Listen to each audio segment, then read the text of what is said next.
offers from everybody, and watch them starring on the defensive side for the Wildcats. And over for Huff, they've got an extremely talented quarterback in Ethan Royal that's a dual threat. He can throw it and run it, and he's really hurt teams with his arm strength, throwing the ball deep down the field. And on the defensive side, Ryan Peterson has been really a shining star as a sophomore coming on through, and colleges are coming after him because of his production, and he's really had an impressive playoff run. All right, let's get to our Ingles food for thought keys to the game. Low prices. Love the savings, Jay. For the Wildcats, they've won all year in the trenches. That's been their focus area this week, is dominating up front and then field position. We think this is going to be a defensive battle. They want to win with field position and create short fields for their offense. For Huff, playing the best version of themselves. Come out here, this is the final ball game of the year. They want to play their best into their potential, and then the turnover margin is an area they've won throughout the season. They want to continue that tonight. All right, as we mentioned at the top, neither of these teams has played for state championship. Long history in the case of the Millbrook Wildcats. Third member of our broadcast crew, Madison Little, down to the field with that. It's been 103 years since Millbrook opened up its school doors, Madison. Well, thanks, guys. Despite consistently having a lot of great players and historically being two very good football teams, it is each of these programs' first trip to the state championship. Millbrook, they've been building up to this moment in each of their last seasons. Last year, they were 11-2 and 9-3 the year before. Coach Lamar Marshall, confident in his team. He says processes lead to great results. This Huff team, well, they feel like getting here lifted a weight off their shoulders, and now they're determined to finish the job.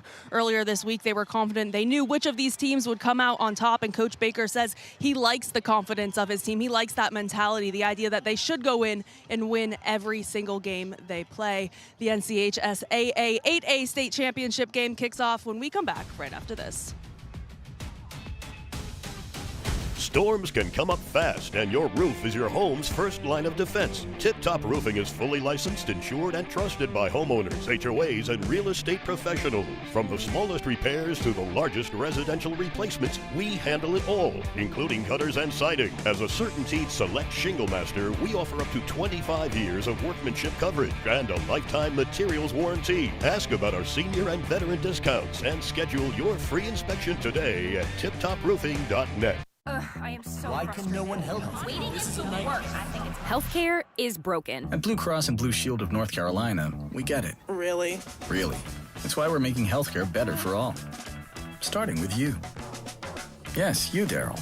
We're making plans easier to navigate by putting your benefits, prescriptions, and details all in one place. Convinced? No. But it's a start. We'll take it. Blue Cross North Carolina.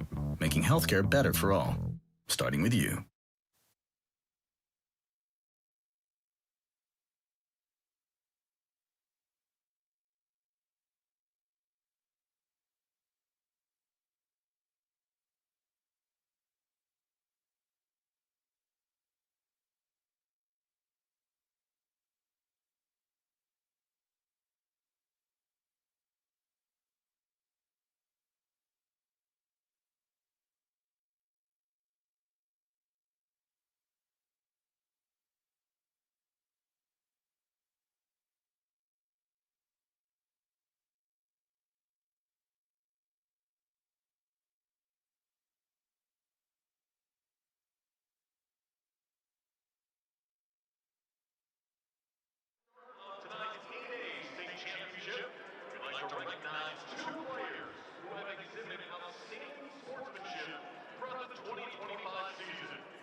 For the first time, it is the 8A NCHSAA State Championship, which means the biggest schools across the state vying through the bracket, and the Millbrook Wildcats and Huff Huskies, the two last squads standing. Huff, the #1 seed out of the West. They are undefeated at 13-0 out of the Greater Charlotte Conference in Cornelius, North Carolina. Millbrook, meanwhile, from Raleigh, also undefeated, 13-0.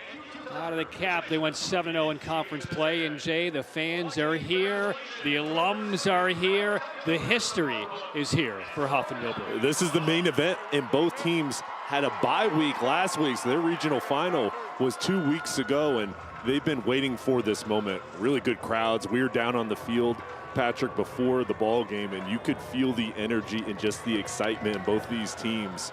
have been undefeated all year, and they want to close it out the right way. And it was really good talking with each coaching staff and just kind of feeling, you know, their last thoughts before this ball game. And now both of these teams put up some really impressive offensive numbers over the year, but make no mistake, the calling card for Huff and Millbrook has been their defense. Combined, these teams have had 10 shutouts this year, including Huff. They shut out West Charlotte in the regional final a couple of weeks ago in a demonstrative 24-0 win. And that was a big win against West Charlotte, who many thought would be able to challenge them, and they were not able to keep it close. Huff just ran away with that ball game, and Millbrook in their regional final went down to Wilmington and played against a Hoggard team that's a perennial power in the East. They were in the state championship a couple years ago, and they won that ball game 14-7 and really stretched that ball game out there in the second half with their offense taking over and winning along the line of scrimmage. And that was a game where Millbrook's defense, again, that's been kind of their battle-tested unit this year.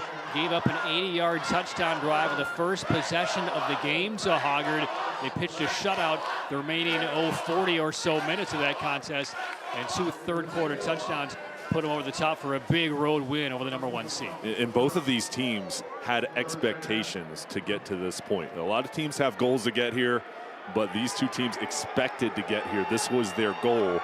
But they're not done yet. They've got to finish it off tonight to reach that ultimate goal that they really set out for. And you know, I think we're going to have a great ball game. And these two teams really, Patrick, they were destined to be here. I mean, these are the two best, and they steamrolled through their schedule. And I think we're going to see really good competition. I mean, this will be the historical moment for one of these programs. It's already history, the fact that Huff and Millbrook are here. But moving forward, this is a legacy moment for the team that wins the title tonight. We've had a number of NFL players come out of the Huff program. So many NFL players have come out of the Millbrook program. Many of these alums with such deep roots to the athletic program in Millbrook are here tonight to witness what will be a first of its kind for one of these squads. There's a lot of support, and the players feel that down in the field while they're getting ready here to come out for the opening kickoff. They feel that energy, and those former players and all the fans here to support them. And you talk about the talent here. There are numerous college prospects all throughout the freshman and senior classes on each team, and I really believe we have 4 to 5, maybe more NFL players in a couple years. This is the top talent here in the state, and it's going to be fun to watch these guys go at it. It has been their destiny, and destiny has arrived. And it'll be Jonah Holloway for a Huff in the dark uniforms, kicking off to Millbrook. Jay, for the last moment, what's going through their minds? It's time for kickoff for a title. They're ready to win the state championship and get that first hit in. A lot of butterflies out on the field, but they're ready to go, well prepared. Right, here we go. Original Grills kickoff. Elevate your grill game at Original Grills. The School of Huff opened its doors in 2010. Millbrook back in 1922. They both play for their first ever high school state football title, and a big return by the Wildcats. Taden Martin weaving across the 40-yard line. No nerves on that return by Martin. An excellent field position for the Wildcats. Martin, a senior wide receiver, has been great on special teams throughout the season, and that's one of Lamar Marshall's keys, is winning the field position, and that's a good start there, that kickoff return. And that is not a good sign. That is Charles Puckett, who is one of their top linebackers for the Huff Huskies, injured perhaps on special teams right there on the very first play, and it's an emotional moment 10 seconds into this one. Oh, goodness.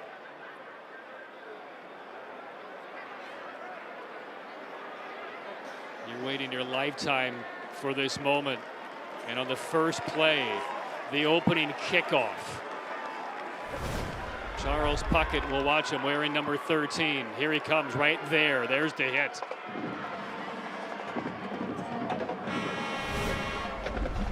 And to the sideline he goes, and they will check on him to make sure he is viable to return. That is a potential key loss for Huff. But as a young sophomore, he's provided so much production throughout this season.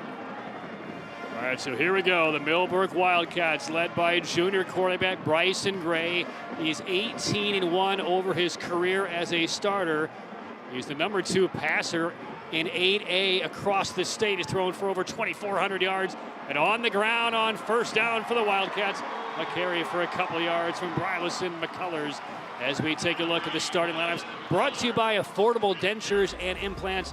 Use your 2025 dental benefits now to get the smile you deserve. Visit AffordableDentures.com for the practice near you. With McCullers, Martin, Thomas, Gilchrist, and Braun are very athletic skill group. Avery, James, Chitty, Ramsey, and Daniels up front. The key tonight is, can the offensive line for Millbrook get movement against this talented group up front for the Huskies? Colors on that game-opening carry for a yard. And a touchdown run, a couple of them last week in that road win over Hoggard. 2nd and 9. Gray throws it into the flats and quickly wrapped up by the defense. No gain there. It'll be 3rd down and long as Malachi Gilchrist makes the reception as we take a look at the Affordable Dentures and Implants defense for the Huskies. Chachi Sullivan, the defensive coordinator, has a great group. Berlin, Brewster, Hilliard, Porter, Peterson, Puckett, Heath, and Matthews. And that back end with Murphy, Wilkerson, and Holloway have been fantastic throughout the season, just shutting down their opponents. Expect a defensive tussle tonight for the state title. 3rd and 9 for the Wildcats.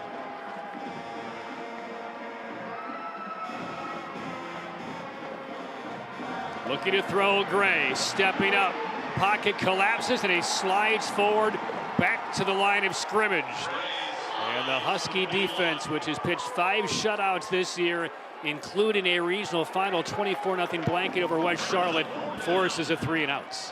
And there wasn't a blitz here from Huff. They just rushed with their front 4. The pocket collapsed and there was nowhere to go. And this defense doing a really good job getting that penetration up front. Ethan Lebrecki, number 88, will punt it away for Millbrook. So the Wildcats got the large kickoff return to the 40-yard line. They advance it only 1 yard on 3 plays. And Lebrecki boots it away. It's a spinner hanging high toward the far sideline and checks up at the 34-yard line. So we're underway. The wait is over. Millbrook and Hough for the 8A state championship. Huff on offense for the first time when we come back to Chapel Hill. At Wells Fargo, we believe that doing can make a difference. That's why we've donated over $2 billion to strengthen local communities over the last 5 years. From over $745 million to help address housing access and affordability, to roughly $420 million to help small business owners through nonprofits, to over $55 million to support scholarships and programming for students. Because doing gets it done.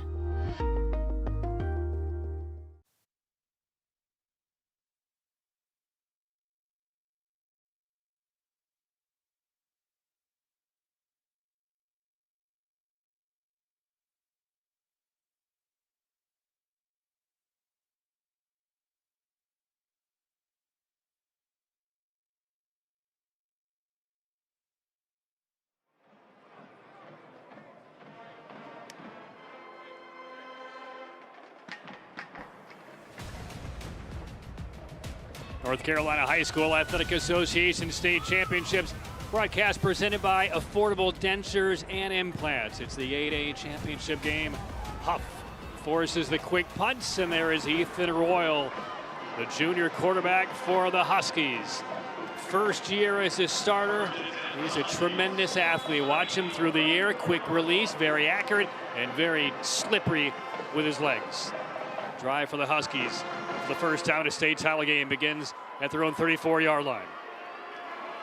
And Royal will put it on the ground, and this is their top back, Jamarian Morrison, around the right side for about 6.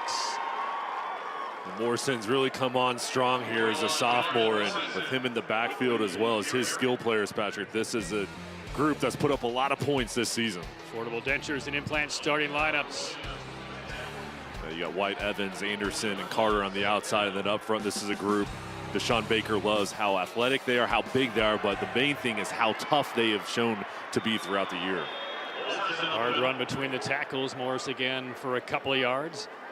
Use your 2025 dental benefits now to get the smile you deserve. Visit AffordableDentures.com for the practice near you.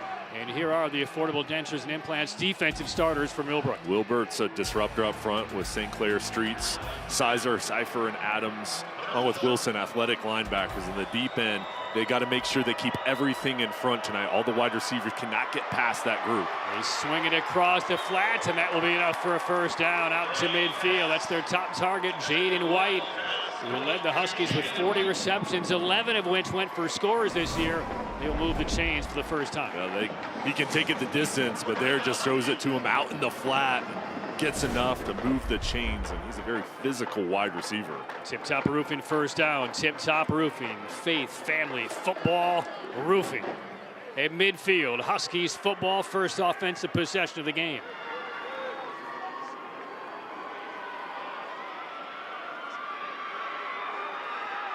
Unbalanced set, 3 receivers to the short side of the field. And Royal on the ground, hard, heavy run. Morrison drives ahead for about 6. He will be a tough candidate to bring down, averaging almost 8 yards a carry this year. And if Huff can establish Morrison on the ground, and this is right in between the tackles, right up the middle, and he just pushes the pile, nice double team block up front. But if they can establish the running game, it's going to open up the play action pass, and Millbrook has shown they can stop the run against anybody, but a good start here on the ground for Morrison. That sophomore just went right at Marquez Wilbur, number 33 for Millbrook, who's a D1 recruit. Second down and about 4. Room on the left side, sliding just below what was going to be a pretty big hit. It's good recognition and feel by Ethan Royal. That'll be another first down for Huff. And this is the difference with Royal, what he can do with his legs. Zone read, and he attacks this edge and gets to the outside of Streets and then ducks down as Cairo Williams is looking to make a big hit. Yeah, you don't want to run into Cairo Williams. No. Avoid him at all costs. First down Huskies at the Millbrook 38-yard line. 3 receiver formation this time, slot to the right. There's a look at Ethan Royal, the junior quarterback. And a heavy dose on the ground to the short side of the field. Morrison can't quite escape an ankle tackle, but still very good yardage on first down. Owen Bishop pulling on that play in front of Morrison, clearing the path. Deshaun Baker has done a fantastic job with his play calling throughout the year. The head coach calling the offense, and he's been able to keep defenses off balance. Jade White stacked up as the second receiver at the top of your screen. 7 yards on that first down carry for Morrison.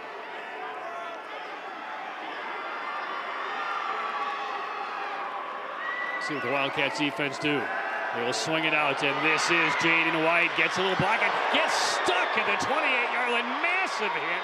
Stopped him in his tracks, but he held on to the football and collects the first down. That was a titanic collision, but holding on is Jaden White. Tyron Evans out wide, having a key block there. He holds up his man, but then the defense just flies over Cairo Williams with the first hit, and he's an enforcer on the back end. What did we say? Avoid number 11's hit at all costs. That's why. Division I recruit, only a junior, and he's the guy that kind of cleans up things. He's the eraser in the secondary.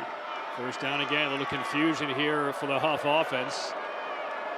Down at the 27-yard line. Play clock down to 3, and they're going to have to burn a timeout. So we will take this timeout. The number 1 team out in the West, the Huff Huskies, driving on their first ever state championship possession. 5:30 to go in a scoreless first quarter.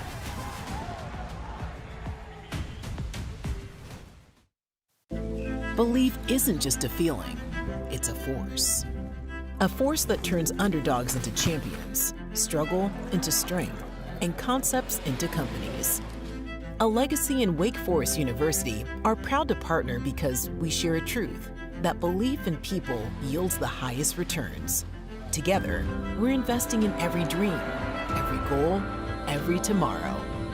This is our home. Let's believe.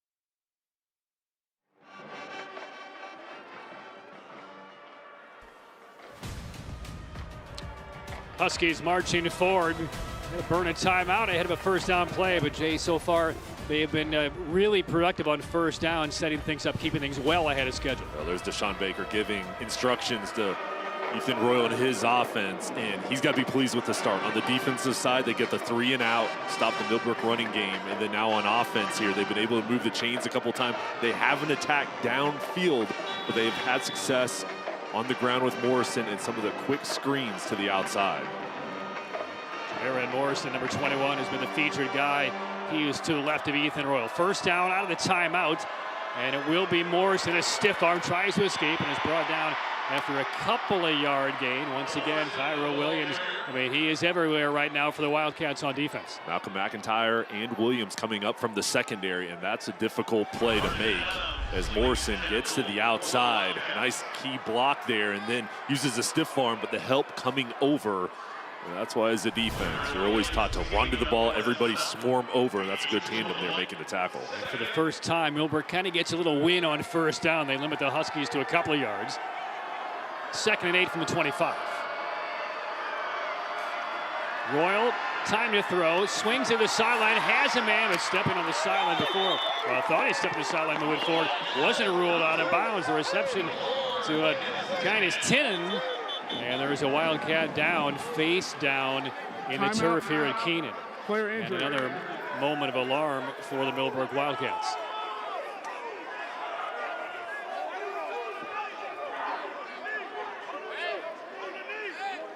Well, let's hope he is okay here.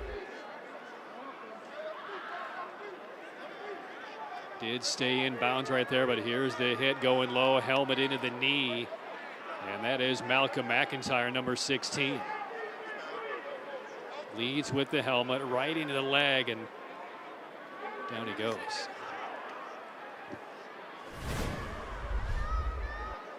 And you see McIntyre moving his arm, moving his legs. Good sign there.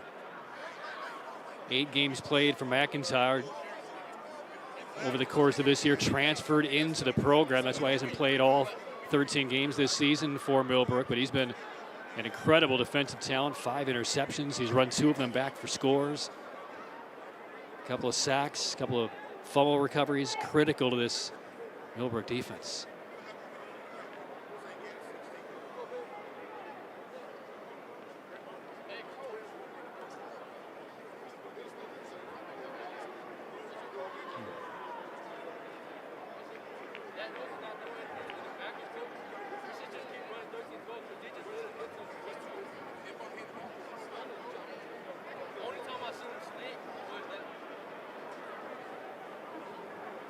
The athletic training staff being very careful with McIntyre. Coaching staff gives them room.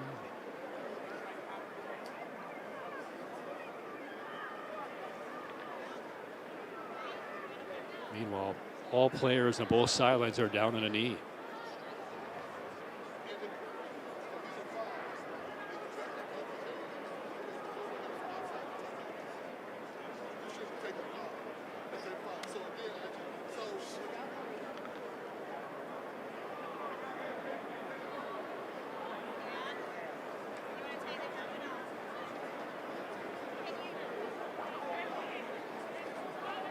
And Jay, I do see at the other end of the stadium where the ambulance and the gurneys and stretchers are, I do see some EMTs kind of jump into action at the other end of the field just in case they're needed here.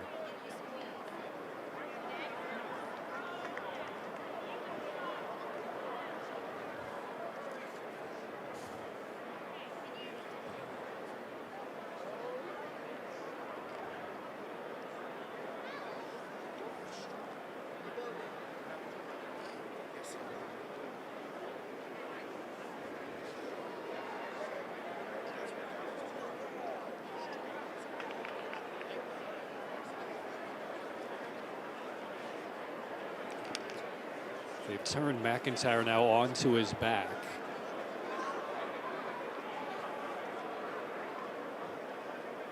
Appears alert. Asking him some questions.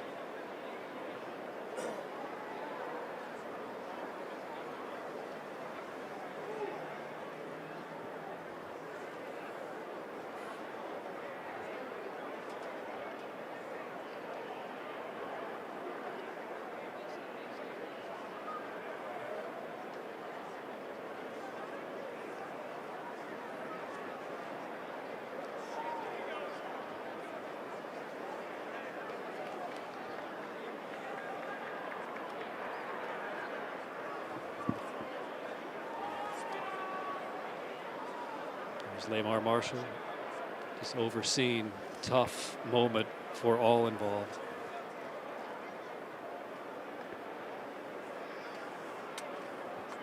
And now some of the athletic trainers on standby here at Kenan are on site with that board. They're going to try and delicately move McIntyre onto that and further examine him.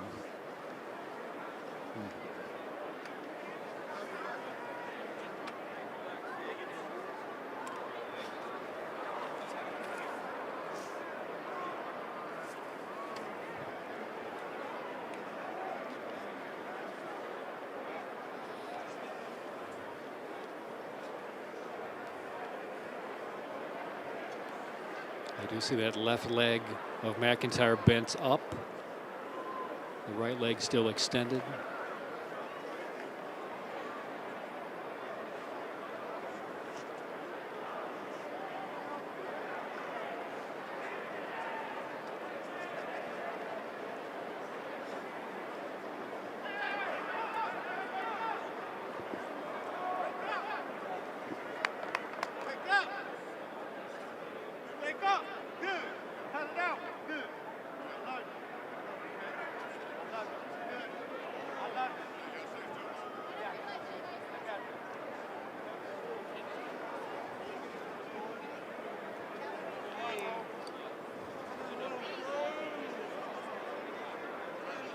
I see both legs are flexed.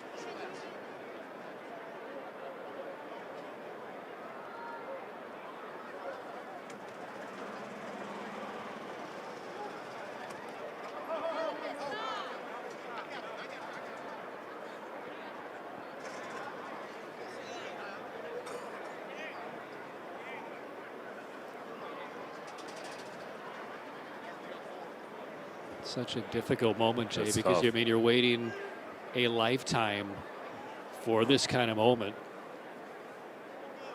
and the level of football is just so elite, especially at this 8A level. We've already seen a couple of major conflicts in terms of tackles and hits, and we've only played 7.5 minutes. Everybody here praying in the stadium for Malcolm. We're watching everybody work together to help him. Is he here. trying to get up? Wow. He's getting up on his own. He's getting up on his own. Goodness.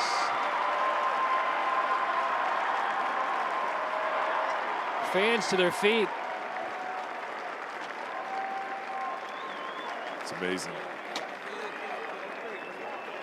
And Malcolm McIntyre, with what I'm assuming is perhaps his mother or relative down there on the field holding his right arm, walking under his own power off of the field toward his own sideline.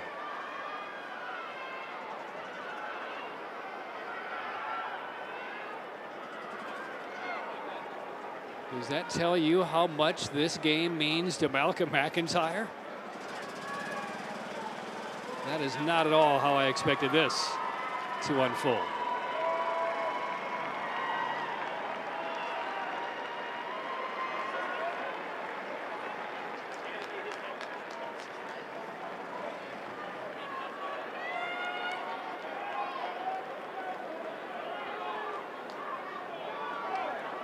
The reception from his teammates. He didn't even want to come off the field. Yeah. Thank goodness he's able to walk off. And I know everybody's kind of regrouping right now and making sure Malcolm's okay as he walks over the sideline. But his fans gave him a great ovation, just showing that will, being able to get up. What an emotional moment. Health and future matters more than these next 40 minutes. Hard to explain to Malcolm McIntyre. Wow. What a moment. Well, now the game will resume. First down for a Huff at the 11-yard line. Somehow we get back to the field to play. A carry for a couple yards. Mentally, Jay, where are all these players after that near 10-minute delay? It's difficult because you're down the field and everybody's very solemn, taking a minute to say prayers, and then you've got to come back out and go back to work. And for Huff here, a great opportunity inside of the 10-yard line here to try to punch in first touchdown of the game. This is Royal on a keeper, noses his way to about the 1-yard line. Nice tight spin by Ethan Royal. Sets up now 3rd down, or will it be 1st and goal? The officials are deciding here. It is a 1st down, so 1st and goal to go now for the Huskies from the 1. And Royal's averaging over 7 yards per carry on the season for Deshaun Baker, and he's used the zone read numerous times already here in the first quarter. Nobody has scored more rushing touchdowns for the Huskies than number 1, and there's another one. Ethan Royal from a yard out gets Huff on the scoreboard first for the 8A title. For Ethan Royal, a great start there on the ground using that zone read and making good decisions of when to hand the ball off and when to pull it and take it. There's the defensive end, crashes down over on the left side. You see that edge is wide open. That's easy taking for Royal, and a smooth drive for this Huskies offense. Pearson Sella, number 82, on for the extra point. High snap, they get it down, and Selland gives Huff a touchdown lead. 13th touchdown run of the year for Ethan Royal. And on the first offensive touch, with a bit of a 10-minute delay with the injury to McIntyre, Huff cashes in and takes the first lead for the 8A championship. It's so important in state championship ball games to gain momentum early on and be that first team to score. And for Huff, on the defensive side, they are solid. And then their offense gets the ball back, and that's a slow drive where they use the clock, mixed in the run and the pass. And this is a Millbrook defense that's been awesome throughout the season. And they're just able to manufacture points there using that zone read, the combination of Morrison and Royal really keeping the defense off balance. So the Tatum and Atkinson touchdown, a 1-yard touchdown run by Royal. Tatum and Atkinson, the heavy hitters. 7-0 Huff. Original Grills kickoff. Elevate your grill game at Original Grills.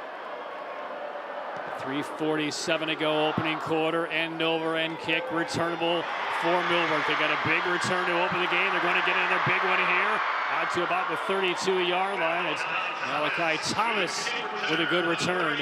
Let's go downstairs. Madison Little, third member of our crew, has a couple of big updates for us. Madison. Well, guys, I'm over on the Millbrook sideline, and multiple members of the staff are pleading with Malcolm McIntyre to head to the locker room. They had him on the card at one point, but he got off on his own will, and now they are just willing him to go into the locker room and make sure everything's okay. But on the other side of things, Huff will be without Charles Puckett for the remainder of this game. He had a big hit earlier in that first drive. We saw him get concussion protocol tested, and he is unavailable moving forward, guys. Okay, that is so hard for both of those players. Next man up mentality in a state championship game, but I mean, their opportunity to play in a state championship game appears to be over after only a couple of plays. First down reception for about 5, maybe 6 yards. Solid throw by Bryson Gray. And Hayden Martin, the reception for the Wildcats. And here's that last drive. The scoring drive goes 12 plays, 66 yards. And the payoff on that Royal touchdown run. And they won up front, and they did a nice job with their offensive line getting push and then opened up some passing opportunities. But that's how Huff wants to play. They want to keep the ball, win time of possession, keep this Millbrook defense on their heels. Bryson Gray on second down. Inside a handoff, and again stiff resistance by the front 7 for the Huskies, and very little there for McCullers. LJ Porter, talented player, signed with East Carolina, coming up and making the hit. And this defense has stars on all 3 levels, and they've been dominant throughout the season with those 5 shutouts. They're only giving up 72 points throughout the year, and it's because of the talent, but also how hard they play. And this is a scheme that Chachi Sullivan runs. There's a lot of twists, stunts, delayed blitzes. They really confuse offenses. 3rd and 2.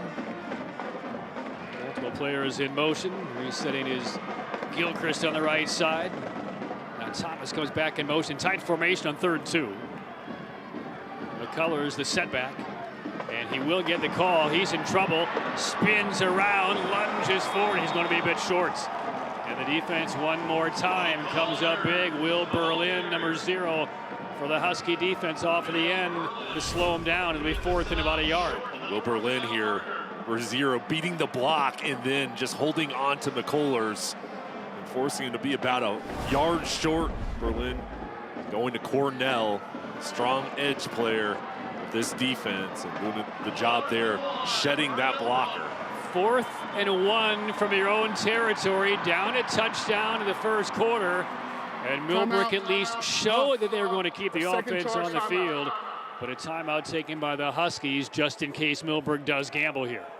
What do you think, Dave? Aggressive. Well, I like the aggressive look. Lamar Marshall, he calls the plays for the Wildcats. So the head coach is also calling the plays. And I think right now, if they come back out here, you got to go on 2 and force this Huff defense to stay disciplined. See if you can pick it up with the penalty. But I think, too, this is one of those points in the ball game. If you don't get it, you're giving Huff outstanding field position. And we'll see if there's any different mindset here after the timeout, but wouldn't be surprised if they go for it. Plus, you also need to consider, if you're Millbrook, you know how hard it is going to be to score in this Husky defense. If you go for it, don't get it, and then perhaps with a short field, they go up 10 or 14 points, that's going to make things astronomically more challenging for your offense the rest of the way. So we'll see what they decide here. The offense staying on the field. Gray is still out there. So if I'm Millbrook and Bryson Gray, I'm using the hard count to try to get the defense to jump. Kind of a jumbo package here for the Millbrook Wildcats. Again, their top back is McCullers, who missed their 3rd-round game with Jordan due to an injury. No carries last week in the first half. He gets the call on 4th and 1 and has it. A nice push by Millbrook. Marquez Wilbert, the defensive lineman, came in the backfield, number 33, with a lead block on that left side. And Jacob Bowen, number 44, laying down the hammer, too. And that's why Lamar Marshall went for it, because he's got confidence. When you put 2 defensive stars in as fullbacks, and you see them road grade throughout the year in critical down distance situations, he said, hey, listen, we're going to get this. Let's go to the left side. These are big guys to create a pass. The clock will stop here with a minute 30 to go in the first quarter. Now again, Millbrook 13-0, 7-0 in conference play. Not a lot of close games they have played. I wouldn't imagine they have run that backfield kind of package more than a couple of times this year. Well, they've used it as practice when they've been winning big, because they knew they'd be in this situation potentially. But they've done a really good job with their personnel and bringing guys on the defensive side over to offense. First down for the Wildcats, trailing by 7. And Gray expecting screen, throws it into traffic, blown up on that left side. The penalty marker comes in. Ryan Peterson, number 5 for Huff, made that hit, trying to cover McCullers on that left side. Either he got there early or was a little heavy with his hit. We'll see. Peterson, a future major college prospect, only a sophomore. Look at these instincts. Now, he was early there, playing aggressive. That's going to go on the Huskies, but look at that physical style that he plays with and just the awareness to read the play and go after it. All right, here is Marcus Elliott refereeing his first state championship game. Defense, number 5. It's a 10-yard penalty. First down. Marcus, a football official for the last 13 years, basketball official for 17 years. He wanted me to pass along greetings to his daughter, Carson, who would have been in the game. She's in Burlington, a little case of bronchitis, so we wish her well, 17 years old, watching the game tonight instead of being here watching Dad on the field. Penalty moves it into Husky territory for the first time. 47-yard line for the Wildcats. Now at the bottom of the screen, Samari Smoke Matthews is going to Texas, number 9. He has not been thrown at all. Millbrook hasn't even looked his way. First down carry, swallowed up for a loss. There's Sincere Brewster, number 51, right in the mix. Sincere Brewster, 250 pounds, right up the middle and unblocked. I mean, you've got to put a body on him. That's just too easy for this defense, swarming over and playing over the top. Santona's right to the backfield for the first time. Right, rushed for almost 700 yards. McCullers about 750 this year, so a big 1-2 punch in the backfield for the Wildcats, but they lose 3. Second down, moving the pocket, Gray. Pump fakes, and now throws this sideline. It is caught, but it's out of bounds. Incomplete. Trying to connect with Gilchrist on the run. On the play action, they are going at Matthews.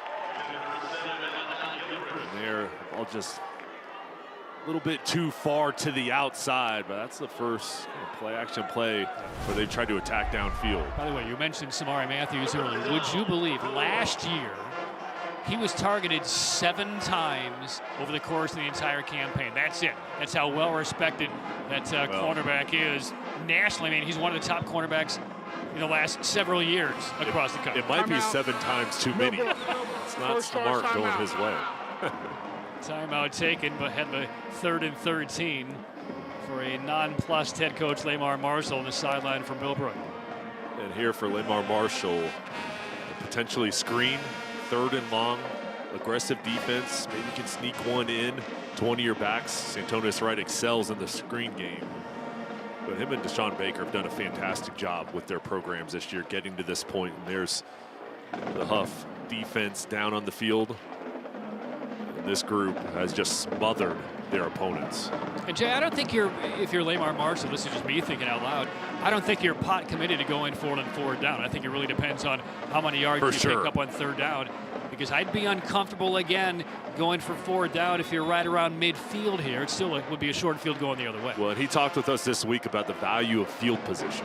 So you still have 3rd and 13 coming up, but you've got to be careful with the football. But he knows this is going to be a 4-quarter game, and the importance of pinning the other team back is key. 28 seconds left, first quarter. Line to reach is the 37-yard line for the Wildcats. Again, Bryson Gray has thrown for almost 2,500 yards this year, only topped by one other quarterback at the 8A level, so he's more than capable. Thomas and Gilchrist, his 2 main targets. Will he get time to throw? Rushing 4, steps up, throws for Thomas, finds him, sprints toward the sideline. He'll pick up maybe 5 yards. And good job on coverage there by the Huff Huskies. Now you're 4th and about 9. It looks like the punt team is on the way out for Millbrook. Jackson Heath, the safety, junior, 6 feet tall, 205 coming up along with Peterson. LJ Porter, that team speed on that end of the field is the best of the best. I mean, that's why they've been so good, because they play hard, they're fast, and they're always in the right spot. Right, so the Wildcats poised to punt it away for the 2nd time. And that will draw us to the end of the opening quarter. So the 8A state championship underway. This touchdown by Ethan Royal, the difference so far. Huff up 7, 2nd quarter from Chapel Hill on the way.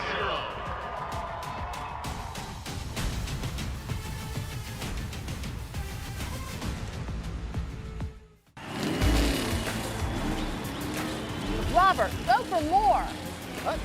Hey. Hurt in the car wreck? Don't go up against the insurance company alone. Let the heavy hitters do it for you. Call 800-LAW-0804, and we'll go after all the money they should be paying you. Stay out of the courtroom and get into the end zone. Call the heavy hitters. We're attorneys Tatum and Atkinson. Call the heavy hitters. They'll work to get you more. 1-800-LAW-0804. Have you been quoted for trench drain system to fix water intrusion? Before you compromise your foundation, talk to Foundation Solutions. We provide a more efficient, more cost-effective way to keep your basement dry.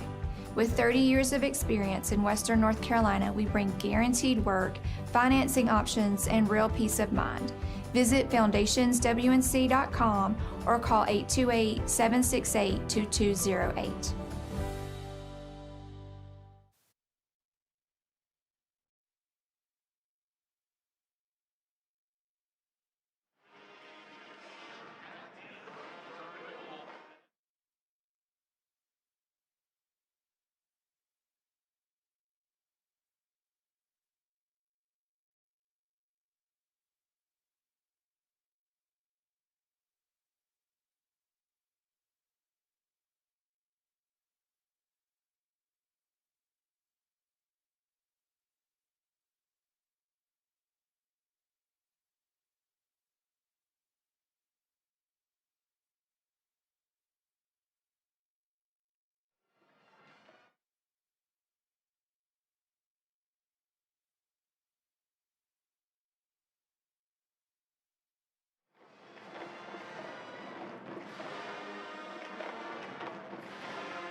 It's 36 degrees here in Chapel Hill as we get ready for the second quarter.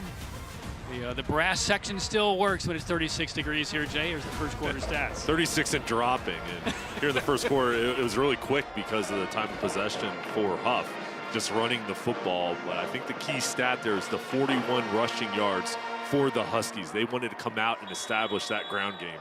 They did a nice job thus far. Millbrook ready to punt it away as the second quarter gets underway. 7-0 Huff. And the approach. And off it goes. Excellent hang time, fair catch, signaled for, and dropped inside the 10, and recovered by Huff. Almost a lethal mistake by Caden Hornsby. Muffed it, and then fell on it right before 3 Wildcats got there. Really good hang time here. This ball kicked high up in the air, and it just kind of fluttered there at the last second. The wind gusting here. Millbrook in position. Good job by Hornsby just reacting there and jumping back on the ball to save the possession. So Hornsby covers it up. The drive now for the Huff offense starts at the 8-yard line. So this will be a tricky early possession for the Huskies. We'll see how aggressive the Wildcat defense is here. They will throw on first down. Finds a man. That's Tyron Evans sloping across the field all the way to the 29-yard line. A dart from Ethan Royal. Well, Evans, he's going to be early enrolling at Miami, and here's his talent. I mean, it just jumps out at you, slant route, nobody even close. And then the power with that frame. He is a strong athlete there, powering through over the middle. 21-yard pickup, first down Huskies. Back on the ground, and little yardage there, but again, a kind of a lunge for a couple of yards by Morrison. And, you know, Patrick, I'll tell you, with Ethan Royal, he's really come out here and impressed me with his composure. And he's been well known growing up with his town. I actually saw him when he was in middle school at a film-to-field football camp led by Brad Roach, top quarterback trainer, and he's a guy that has really been well known early on and has kind of paved the ways here, earning his starting spot.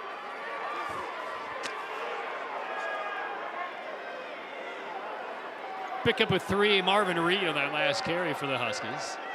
Madison will have more on that story coming up in a moment. Fake on the option and collar down right across the 30. No markers come in. How about that for a hit by Millbrook? Shot Streets, number 22. Watch this tackle. Well, Streets, the top player in the junior class, showing why with that power off the edge. 3rd and 8 for the Huskies. We told you right at the top, there are some ballers on the field here today. We've seen that on full display in just a quarter of this championship game. Huskies up a touchdown, facing 3rd and 8 from their own territory. Royal has to chase a bad snap down, runs past it, still loose, and he claws it in. But a huge loss for the Huskies, who made a couple of big mistakes in the last couple of moments, giving Millbrook real hope here in the second quarter. Just out of rhythm on this drive, and the snap going to the right of Royal. And here, this is the smart play. Just do whatever you can after you try to pick it up. Just jump on the ball and regain possession. A muffed punt, nearly recovered by Millbrook inside the 10-yard line. That poor snap barely recovered in the nick of time by Royal back at the 10-yard line. And now a punt from the end zone. Here come the Wildcats. They nearly got there. And it's a short kick. And we'll take a bit of a Husky bounce. But Millbrook will start in Huff territory. 9-12. Check that 9-10 to go in the first half. Excellent field position for the Wildcats. Down 7. Don't go anywhere.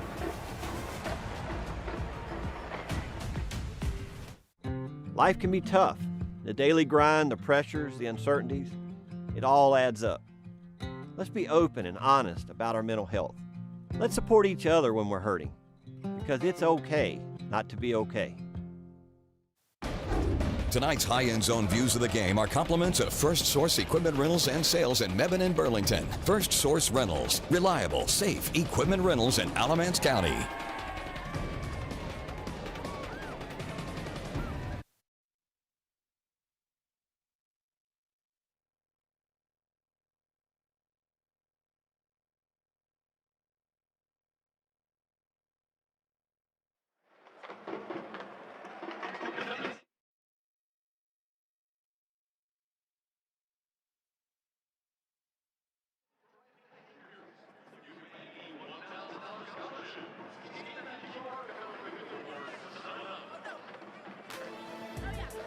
Hey fans, stay tuned for the Foundation Solutions halftime report. We'll have a special interview with Q Tucker, the commissioner for the North Carolina High School Athletic Association. Highlights from the first half and a whole lot more.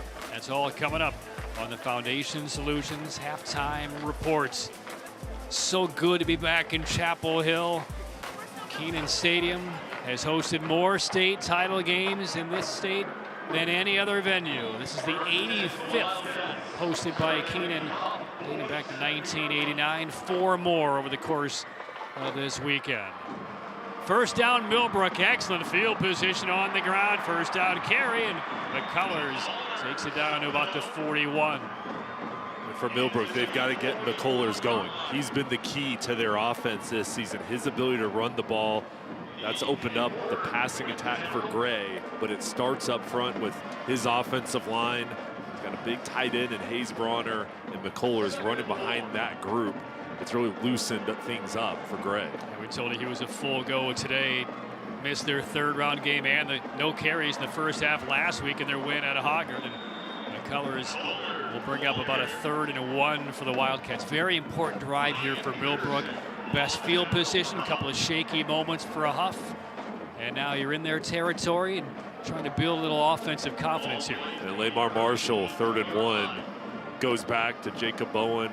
Marquez Wilbert, they are back in the ball game in the huddle. So those two lined up at fullback for the 4th down conversions. They're back in now. Expect strong play right up the middle with those two leading the way.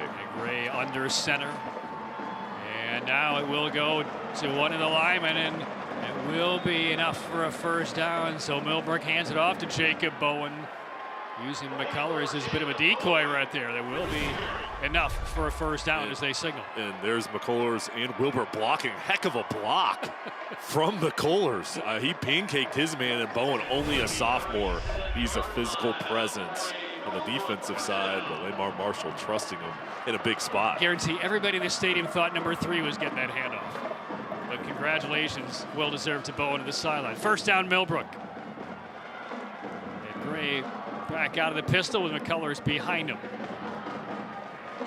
7:25 to go until halftime. McCullers back to the line of scrimmage and driven back by a phalanx of Husky defenders, and a little bit of extracurriculars there. Ryan Peterson, number 5, getting in the mix with McCullers. And Deshaun Baker talked with us this week about Peterson and how he's really impressed this season. Only a sophomore, and you see those natural instincts. And there's Coach Baker. What a job he's done with this program coming in. The energy, I mean, you can feel it down the field and how his team plays for him. There's Tyron Evans looking on with Coach. And by the way, underneath that Huff windbreaker is a dry fit that has 48 minutes on it, that everybody on this Huskies team was given this week, indicating 48 minutes more to a state title. He showed it that to us before the game tonight. 2nd and 10. Gray will air it up the sideline. Some bumping, some slowing, and a yellow flag sails in. And they go after Samari Matthews of Huff. That's Malachi Thomas. He's going to Campbell, going against Defensive Matthews. pass interference. Number 9, defense. It does make you wonder if in Samari Matthews' career, if he's ever been flagged for pass interference. He's one of the top cornerbacks in the country. Number 9, top of your screen. And there's no safety over the top, and for good reason. You got one of the best there, and a bit too physical, and the flag comes in, and Millbrook's drive here extending, and those two going at it. You can see them talking here in between the plays. Looks like they're dancing around in the squared circle in the boxing ring, right? Come back at me again. He sees more balls thrown at him in practice than he does in a real game. I think he welcomes the challenge, right? Put my talents on display. First down with the penalty just outside the red zone at the 22 for the Wildcats. They go back to McCullers. And McCullers able to kind of needle his way forward back to line of scrimmage, and now more activity in the defensive secondary area. Officials have to run up and break things up. Well, there was deception there with Malachi Gilchrist coming across the formation with the fake jet sweep. There it is. There's the jet sweep, and McCullers going right up there, and Brewster just blowing it up. I mean, this defense was not phased at all. Meanwhile, there's Malachi Thomas. He was just taken off the field by the coaching staff at Millbrook. I think they feel he's getting a little too animated on the field, and they don't want to have number 6 make a big mistake here. 2nd and 10. Confusion at the bottom of the screen for the Millbrook offense. To see timeout. A couple of their wideouts having a discussion here, and the entire Wildcat offense to the sideline. Timeout with 5:43 remaining until halftime. Huff up on Millbrook by a touchdown for the 8-8 title.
At the conclusion of tonight's ball game, we will be selecting the Affordable Dentures and Implants Player of the Game. Use your 2025 dental benefits now to get the smile you deserve. Visit AffordableDentures.com for the practice near you. Patrick Keenis, Jay Sonhalter, Madison Little down in the field. 8A state championship game, undefeated Huff, undefeated Millbrook. Neither team has played for a state title in their school history. One of them wins it tonight. Millbrook down 7, but just outside the red zone. 2nd and 10 from the Huskies' 22-yard line. And Bryson Gray, the quarterback, gives the handoff. Hannah's team downhill running. One of the first real positive runs we've seen from the Wildcats. And Bryson McCullers brings it up for about 5. And let's go downstairs to Madison. Well, Patrick, Chachi Sullivan is calling this defense for Huff, and the trust between him and his head coach, Deshaun Baker, goes back 20 years. Baker was touring schools in the recruitment phase of his own high school career. At the time, his mind set on Western Carolina. Then he went to South Carolina State that weekend, guys. 3rd and 5 now for the Wildcats. Not going so far on the ground for Millbrook. 11 carries for a net of 12 yards. They need more. They throw into the flats, and it's incomplete. Boy, pulling his hands back was Malachi Gilchrist. That ball was whistling his way, incomplete. Jonah Holloway, number 12, in the coverage. And that brings up 4th down. And this ball to the outside there. Just a flat-out drop. Now decision. Field goal, go for it. Lamar Marshall has shown being aggressive, going for 4th down. This will be the 2nd time he tries to pick it up. Yeah, the first was 4th and 1 near midfield. This is 4th and 5 from the Huskies' 17-yard line.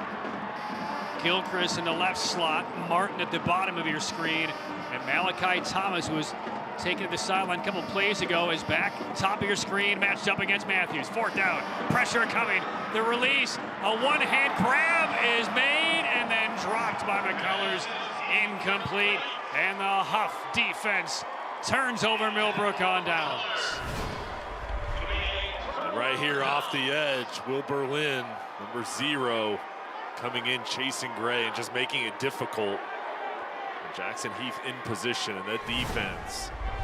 Penalty on that drive, a couple big plays, but when it mattered most, they stood strong there and made it difficult for there to be any open areas for Gray to throw, and it starts up front with that rush getting to Gray. And Berlin had a great series right there. I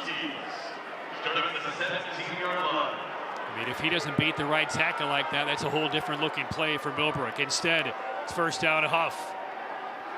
Over the middle, White slides and makes the catch at the 25-yard line. A gain of 8. Back to Ethan Royal now, starting off here, 5 for 5. He's been efficient, making the right decisions, throwing the ball. He's been good on the ground. I've just been impressed with his ability to read the defense and make smart plays through the air. And that's really what he's said all year. His job is to make the right decisions, the right reads, not do too much. But he can do so much offensively through the air and with his feet. And that'll be enough for a first down. Tumbling forward is Javarian Morrison, the sophomore tailback, for the first down. And when you have balance in the running game, it really opens things up for Royal. With that zone read, he can hand it off to Morrison and trust that he's going to make big plays, along with this offensive line that seems to be getting more of a rhythm here as this game's wearing on. Tatum and Atkinson first down. Tatum and Atkinson, the heavy hitters. There's Quentin Cipher, 5-star junior linebacker with offers from everyone. Right in the middle of this defense. Haven't said his name at all yet tonight, have we? And they've been trying to run away from him because they've seen how active he is on film and how he can disrupt games. Prior to the snap, false start, offense, number 75, 5-yard penalty, first down. Goes on Jarvis Potts, number 75. And back to Cipher, just what he does as far as recognition, blitzing schemes, dropping in pass coverage. He is so talented, but he's such a smart player. Marcus Gladden, the defensive coordinator, can use him in different spots, and he's right in the middle. He started as a freshman, led the conference in tackles in the state, and he's done it all, and still another year to go at the high school level. And Jay, we did one of their regular season games, and they'll use him in some offensive packages as well. Royal being chased, stumbles, heaves it into traffic, and with the closest man to it was Jarvis Tripp. Incomplete. Good pressure there by the Wildcats. Rashad Streets, Kamari St. Clair winning up front. This defense now, 2nd and long. Got to make sure you keep everything in front. Tyron Evans, the wide receiver for Huff, along with Royal, they've been able to connect on big plays throughout the year. And Madison has more on Ethan Royal. Well, Jay, you mentioned it earlier. This staff knew how good he would be when he was in middle school, but he had to wait his turn. He had to earn it. He came into the program, was playing backup to Maddox Green for 2 years, and told coach earlier this season, I'm glad you made me sit 2 years. I got to learn a lot and see things from the sidelines, and now super confident, and this program trusts him with their offense. Nice driving run there by Morrison. It ends up 3rd and somewhat manageable. Yeah, and Madison really made a great point. You know, so many guys want to get on the field. Of course, Ethan Royal did, but kind of biding his time and waiting for his opportunity gave him patience, gave him a different perspective, and it's all paid off now with his strong season. Need a good decision here. 3rd and 8. Clock shows 2:40 for the half. Both teams have 1 timeout remaining in this opening half. Play clock down to 8. Still a bit disjointed. Royal with some blitz coming over the middle. Finds his man, but it's in and out of the hands, incomplete. Looking for Jameer Anderson out near the 45-yard line. And Millbrook will stop the clock, force a punt with 2:26 left in the first down. Cairo Williams, number 11, dislodging this as it's out the middle in there and just a missed opportunity. It was a slant. Force a punt.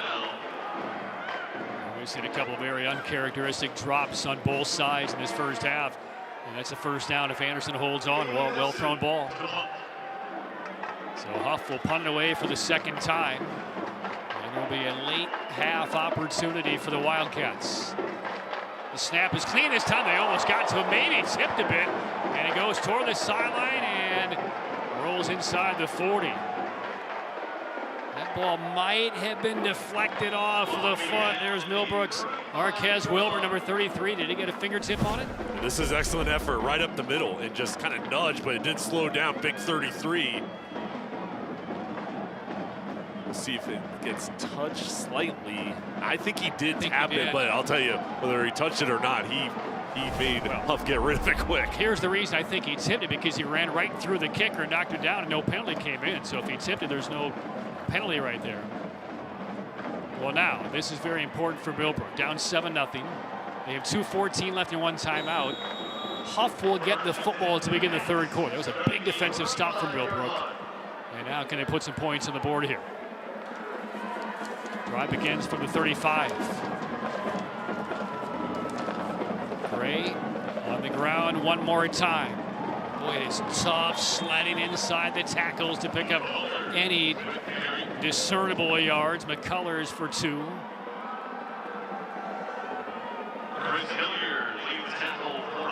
Chris Hilliard making the tackle for Huff.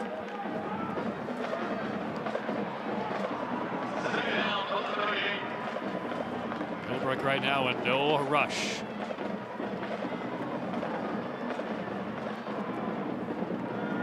Here's Gray, dancing a bit, throws off his back foot, but throws it away into his own sideline. That's a fun matchup again on the outside with Smoke Matthews, Malachi Thomas, and those two have been chirping, we'll say, throughout this first half. That's putting it gingerly. There's another way to put it, but they've been going at it. I mean, it simmered in the first quarter. It's beginning to boil here in the second. Fun to watch because they both know they're elite talents on the edge. 3rd down and a short 7. Well, we're not really doing much as far as the clock goes here in the final 2 minutes of this first half. If they don't convert here, Huff is going to get the football back. Stepping up, deep ball over the middle. Oh, well thrown ball, a little juggle, but Gilchrist holds on, and that's a Millbrook first down. Looks like that nearly scored out of his hands. Big throw from Bryson Gray. He read it and he let it rip. Great protection up front and going across the middle. That's a nice catch from Malachi Gilchrist. His offense needed that pickup. David Atkinson first down. The heavy hitters, once again, they go underneath. Gilchrist again, diving toward the 40-yard line before he is stacked up. That will stop the clock after a pickup of about 8. Lamar Marshall and his offense going faster. There's a double crosser there with Gilchrist and Hayes Bronner. That rub route to create the separation. And it's like, you have a stop. I'm not quite sure why the official on the side stopped the clock. Oh, there we go. 53. There's a flag that nobody saw. Holding on Millbrook. That's why the clock was stopped. You never see the reaction of Creston Avery, number 53, the guilty party on that infraction. Correction. Should be 2nd down. We'll move the football back to midfield. 2nd down and 12. Let's check out the penalty here. Right side of your screen. Yeah, going against Will Berlin, and you see those two going at it. Now the ball still at the 50-yard line, 1:06, plenty of time. The one timeout. 7-0 Huff.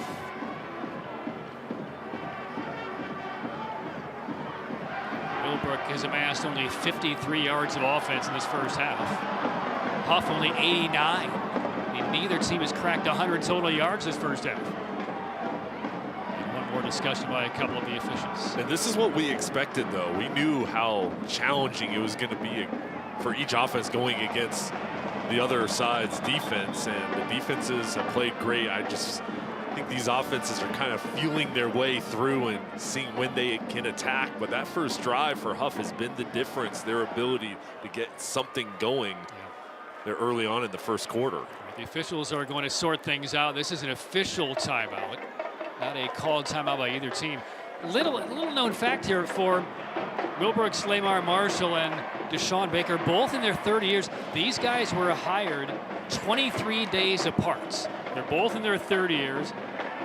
Baker was hired by Huff on January 3rd of 23. 3 weeks later, Lamar Marshall hired in Millbrook, and here they are in the state championship game only a couple years later. And they both played running back in college. Duke for Marshall and South Carolina State, where Deshaun Baker was a Hall of Famer. Long pass over the head of Tate Martin. It's interesting because you talk with them, and I think they could still both run the ball. I mean, if Phillip Rivers is coming back to play at 44, these guys are much younger. No excuses for anybody now with Phillip Rivers coming back, but Lamar Marshall is outstanding. Not too far from here over at Duke. Jay, I think there's still room for you in the league. You get one more game on those hips. As long as I stretch out, don't pull any hamstrings, we'll be good to go. 3rd down and 12, 56 seconds left first half. Millbrook trying to make something happen before halftime. Bryson Gray just needs time to throw. He'll get it this time. Steps into a throw, deep into coverage, and no chance. No chance. Looking for Gilchrist once again. I mean, now it seems like the Wildcats have kind of bitten into the apple here a bit, going after Samari Matthews 1, 2, 4 times now. And this is very rare. No other teams this season has attacked Matthews. And at the beginning of the broadcast, I talked about, hey, there's guys on this field in a couple years will be in the NFL. I really believe Matthews is a special talent. He's going to Texas, but he has all the skills, the production. Nobody throws his way except for tonight, but he's got everything that you want in a big-time college prospect, but those skills, I believe, will transfer to the next level. Lebrecki on a punt for the 3rd time for Millbrook. Remember the last time that Huff tried to field a punt with Caden Hornsby around the 10-yard line. He muffed it and nearly gave it back to Millbrook. Secures this one here on the fair catch at the 23-yard line. So Huff will go back on offense. 1 timeout left, long field. I would imagine we'll just see something very conservative and take that touchdown lead and the shutout into the locker room. This game as advertised. The defenses have put up 5-star performances so far in this half.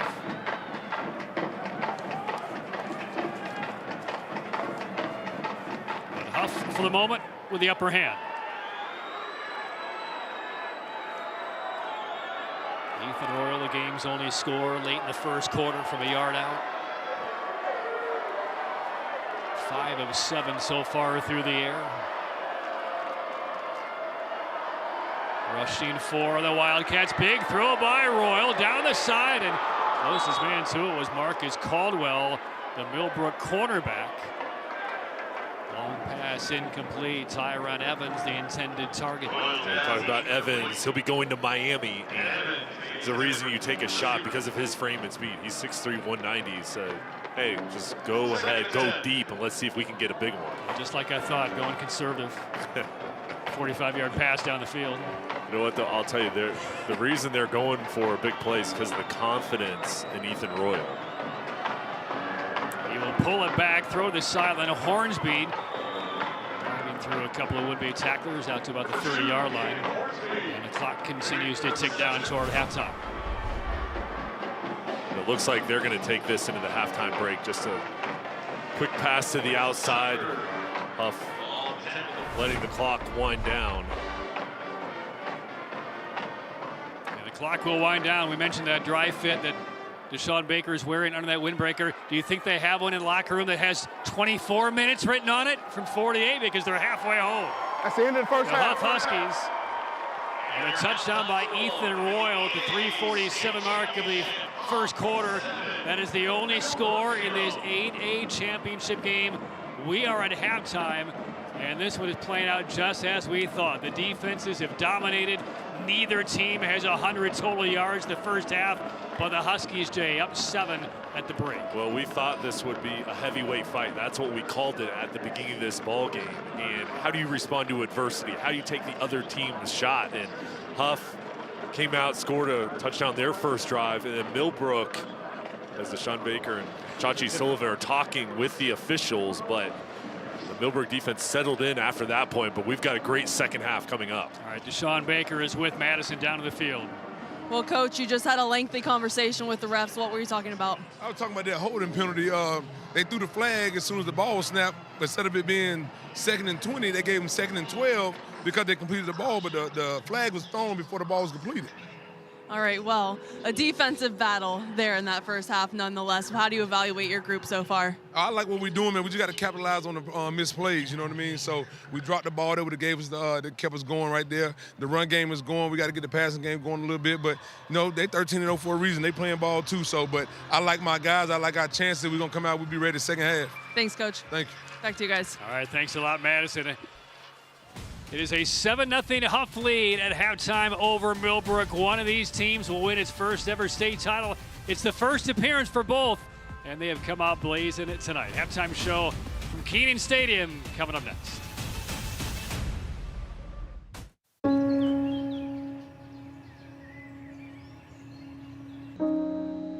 This high school gym used to be packed most nights. Not anymore. Do you know why? Because bad behavior by fans, especially adults, has caused a shortage of game officials across the country. You see, without officials, we can't have sports. Don't let this become reality. It's time for a change. Let's bench bad behavior for good.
You're watching the Foundation Solutions Halftime Report. Foundation Solutions. It won't cost you to get a quote from us, but it could cost you thousands if you don't. Call today or visit foundationswnc.com.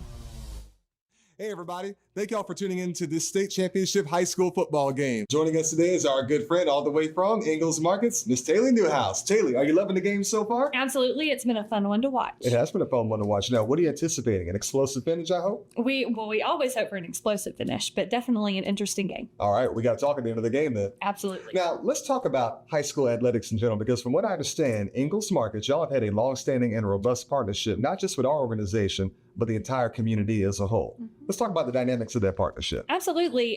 We kind of gravitate towards athletics because we feel like it's a great way to reach our communities. But we're with these kids all the way from that first day of elementary school all the way through college. So we're really following them. But athletics is a good way to bring it all together because everyone loves a Friday night football game. They do indeed, including you and I. That's Absolutely. Right. So it sounds like you guys really do bridge that link between academics and athletics. Am I correct to assume that? Yes, definitely. We're there to support children through their entire educational experience. Speaking of supporting children, y'all have people who come into y'all stores and end up working for y'all, people who you go to church with. I mean, this really is a tight-knit community. Is that right? Absolutely.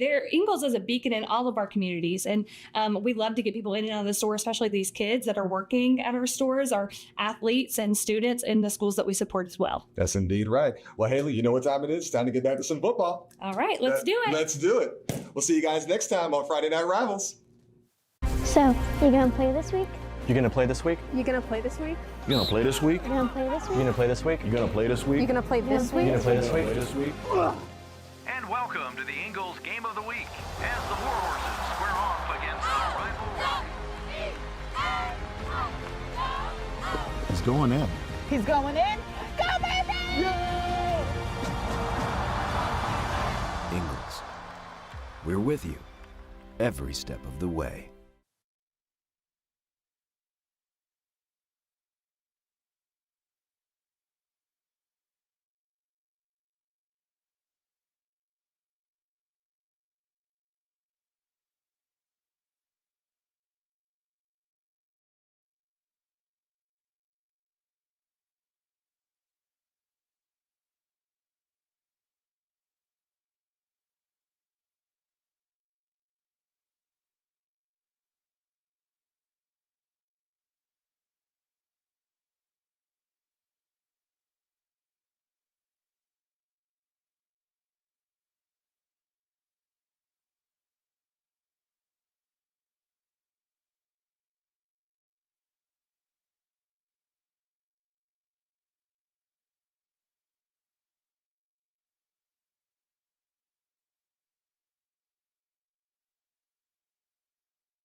You're watching the Foundation Solutions Halftime Report. Foundation Solutions. It won't cost you to get a quote from us, but it could cost you thousands if you don't. Call today or visit foundationswnc.com.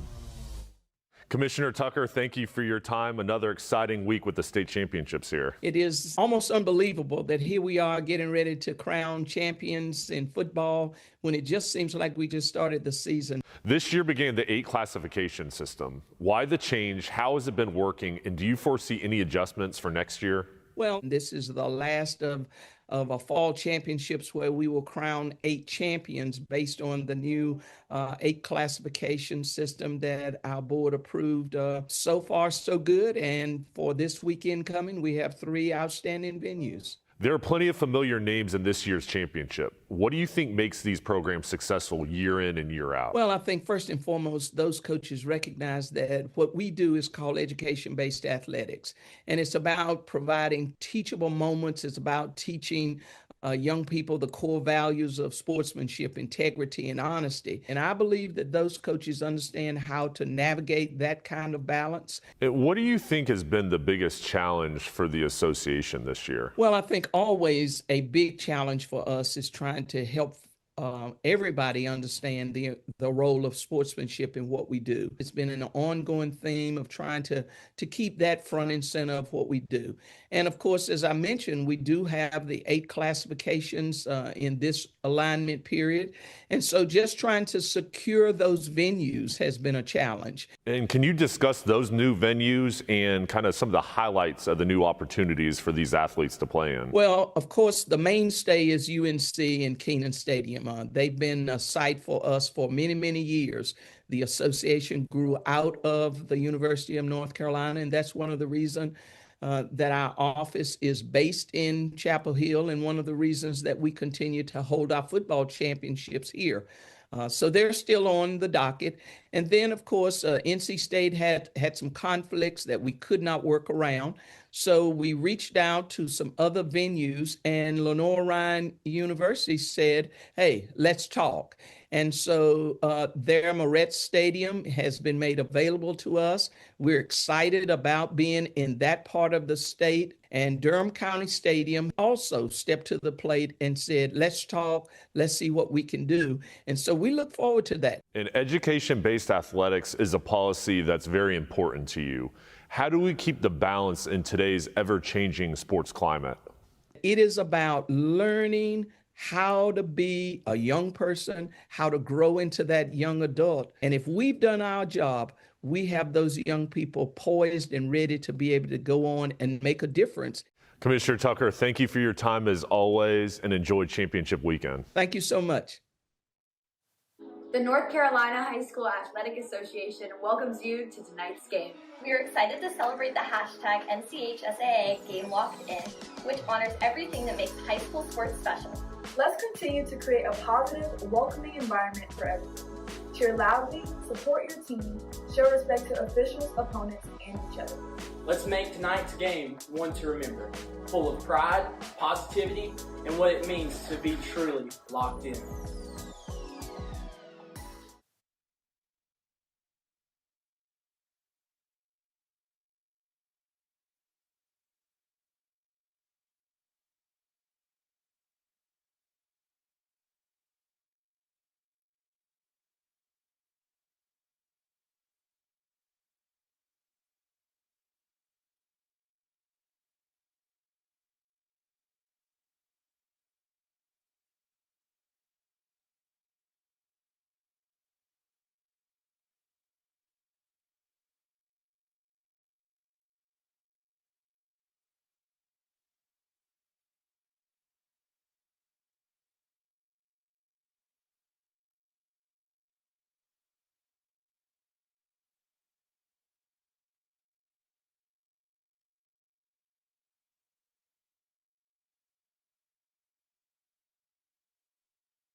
Halftime of the 8A NCHSAA State Championship.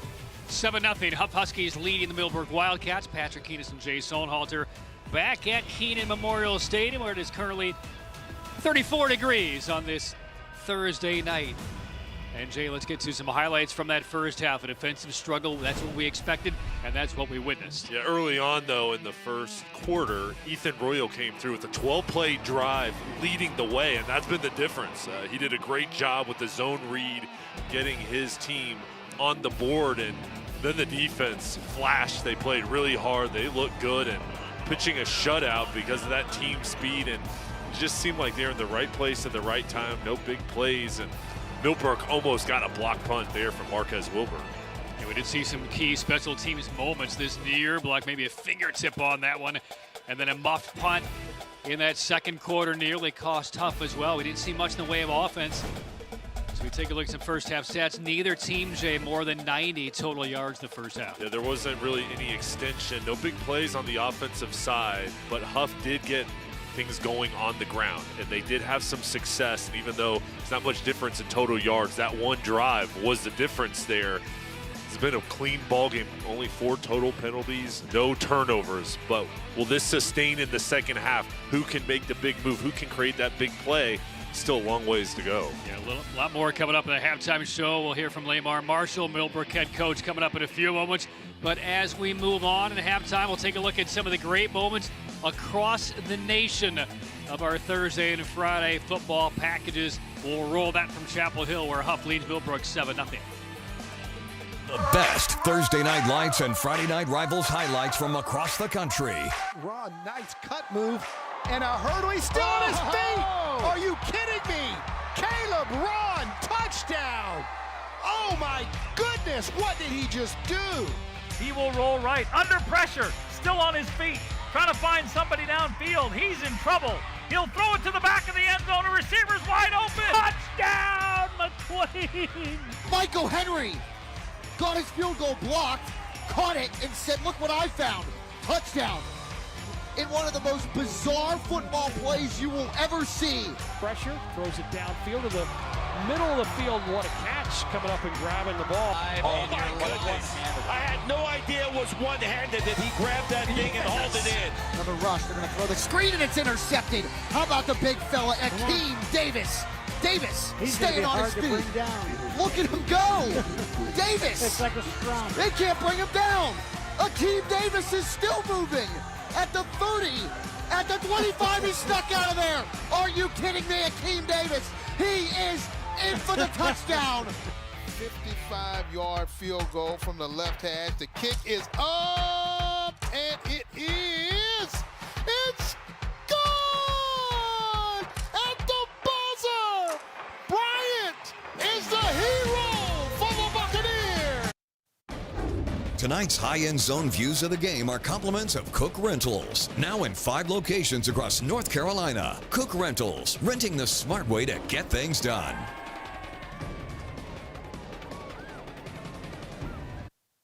Storms can come up fast, and your roof is your home's first line of defense. Tip Top Roofing is fully licensed, insured, and trusted by homeowners, HOAs, and real estate professionals. From the smallest repairs to the largest residential replacements, we handle it all, including gutters and siding. As a CertainTeed Select Shingle Master, we offer up to 25 years of workmanship coverage and a lifetime materials warranty. Ask about our senior and veteran discounts and schedule your free inspection today at tiptoproofing.net. Tonight's high-end zone views of the game are compliments of First Source Equipment Rentals and Sales in Mebane and Burlington. First Source Rentals, reliable, safe equipment rentals in Alamance County.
Moments away from the start of the third quarter of the 8A title game. Madison Little is down with the head coach of Millbrook, Lamar Marshall. Well, Coach, after that first drive, this defense really able to settle in. What did you like about that group? That group's been resilient all year. We just got off to a little bit of a shaky start on both sides of the ball. Too many missed assignments. We just got to settle down and play Millbrook football in the second half. Well, in this second half, how do you get that same resilience out of this offense? Just be more consistent. We've gotten off to some slow starts in other games this year. We just got to be more consistent, assignment sound, and we got to catch some 50-50 balls. We got to make them miss a little bit. We got to hold our blocks longer. We just got to be more consistent and execute. Who can be that offensive spark for you guys? We've all got to step up. You never know who's going to make that play that turns the game around. We're expecting it from somebody, though. Somebody's going to step up and make a play for us. Thanks, Coach. Thank you. Back to you guys. All right, thanks, Madison. He won't name a player. Who do you think that player could be? Well, I think it's got to be Bryson Gray. I think they need their quarterback to make some big plays over the top. I think McCullers will still get things going on the ground, but I think this defense is so good. You've got to have a big play because it's hard going 6 or more plays down the field on them. You've got to create something, a spark, to get a big chunk, and they need to gain some momentum. Maybe a turnover as well. I think both teams, 0 turnovers, they protected the ball, but there's got to be somebody on defense. The message from the coordinators was, hey, we need the ball. Let's give it to our quarterbacks, and each side's trying to create some turnovers. Let me ask you this. Do you think Millbrook will continue to go after Samari Matthews? Because it seems like Matthews allowed Millbrook to kind of take the bait and go after him. They didn't have any success at it outside of that one pass interference. I think they're going to have to attack different ways, and we saw some crossing routes. I think you've got to attack the middle of the field. Hayes Bronner, the tight end, he can do damage with his size, the 6'5", screens, try to get Bryson Gray out of the pocket, just different things to try to loosen up this defense. But there's Smoke Matthews. I mean, when you see him down on the field, he's well over 6 feet tall, long arms, excellent technique, and with his size and speed, he's just tough to get around. I don't want to talk like this is a 21-point deficit Millbrook has to recover. It's just a 7-0 game. So let's talk about Huff's offense. What can they do to have a little bit more consistency and productivity against this stout Millbrook defense? Well, I think on that first drive, Jamari Morrison looked really good. And I think they've got to go back to him, establish him on the ground, and then let Ethan Royal try to find Evans over the try to go for a big play. They did attack there later on in the second quarter, but he is such a talented quarterback. I think Deshaun is going to let him go. And here in the second half, I think the message is let's get off to a great start. First quarter went really well. I think they've got to come out here, kind of try to put Millbrook on their heels, and over for the Wildcats, they need their defense to play exactly the same way they did after that first drive and really settled in. And there you see Quentin Cipher coming out in the field. He's got to have a big second half. All right, Jay, you're a guy with a great defensive mind as well. We haven't really talked about this since early in the first quarter, but how have the Huff and Millbrook defenses been able to recover when Puckett went down on the opening kickoff with the injury, and then Malcolm McIntyre went down a couple minutes later for Millbrook? It's tough. I mean, when you face adversity and when you see injuries go down, not only are you losing that production, but you're losing that leadership, the energy that those guys bring. And I just think these groups showed they had to overcome it because they've got depth, but also, too, these are groups that are very close, and it's more than just talent. These guys have chemistry, really good coaches, and when somebody goes down, they found ways to step up throughout their years. Ready now for the third quarter kickoff, sponsored by Original Grills. Elevate your grill game at Original Grills. Millbrook down 7-0 will kick off to Huff. The approach and the kick. And this one will bounce into the end zone for a touchback. So Huff will go on offense. Ethan Royal, 5 of 8 for 54 yards through the air. Had a couple of drops by some wideouts. He's also rushed for 8 yards in the game's only score. But the junior has looked very controlled, very confident in this state title appearance. There you see his numbers officially 6 of 9 for 61. I think for Gray and Royal, you have to remember you're going against the top defense you faced all year long. So you have to stay patient. You're going against a really good group, so don't try to do too much and just continue to read the defense and make the smart play. For as good as this Millbrook defense has been, that's a really good stat line for Morrison. 8 carries, 40 yards, averaging 5 per. First down pass, they swing it out to the left side. Good for him, almost 10 yards on that first down reception. Will be Christian Carter with his first reception of the state title game. Quentin Cipher running over from middle linebacker, getting all the way over to the sideline to make that tackle. And here's Gray, clean pocket, gets rid of it to Carter, the senior, and make a man miss, pick up a couple extra yards. And it will be enough for a first down. Huff had just 7 in the opening half. Tip Top Roofing first down. Tip Top Roofing, faith, family, football, and roofing. And Rashad Streets, the #1 junior in the state, one of the best in the country. Number 22, the bottom edge rusher there. He's got to have a big second half. This is Royal keeping it on his own and brought down right around the line of scrimmage. Carson Adams from his linebacking spot blows it up. And for Adams, number 32, when the defensive line gets pushed in, you've got to flow over the top. And he was in perfect position, kept a square base, and there was nowhere for Royal to run. I'm with Ethan Royal. I don't think Royal felt like he was down on that play. He kind of was rolled over, knee was never down, elbow wasn't down. He got up and continued to run, but the whistles had blown. Gain of 1. There's Quentin Cipher, number 2, showing blitz, backing off, and Wildcats rushing 4. And to the sideline again, first down and more, and one more time. They didn't target Carter at all in the first half. They got on their 2 pass plays here in the third quarter, both times to number 19. First down again for Huff. So there's the first offensive wrinkle for the Huskies. And Carter is elusive. The senior here using the sideline to break back inside and gets about 5 extra yards as Cipher tracks him down. Close to midfield. Another Tip Top Roofing first down for the Huskies. Opening drive, third quarter. Huff up 7 out of the backfield to the left side and into Millbrook territory. A gain of about 3 on that play as Jamarian Morrison brings in what will be his first reception of the game.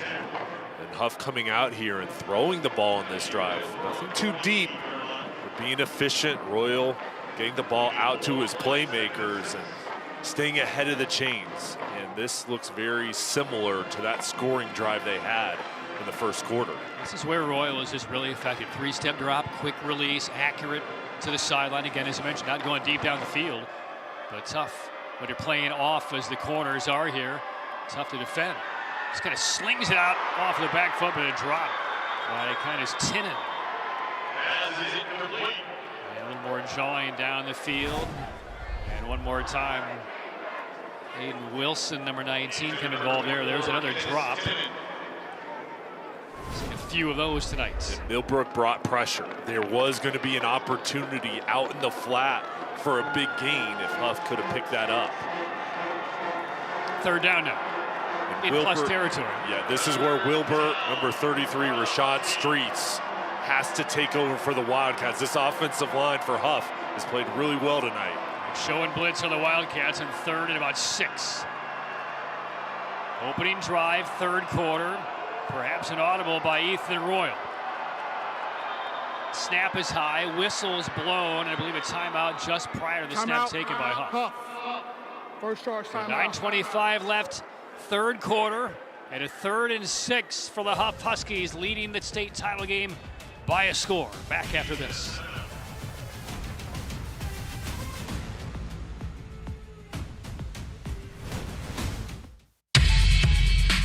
The need for officials has never been greater. Without officials, we don't have this.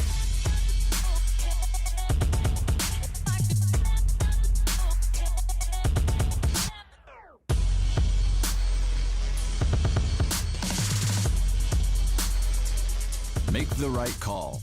Become an NCHSAA official. Visit NCHSAA.org for more details.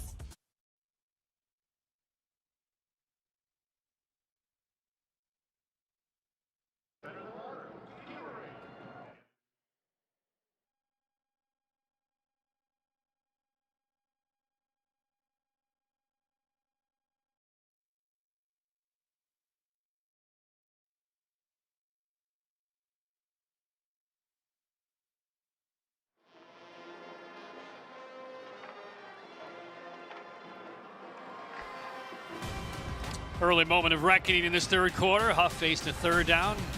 7-0 lead over Millbrook in the 8-8 state title game. The Millbrook defense standing tall behind linebacker Quentin Cipher, 4-star recruit.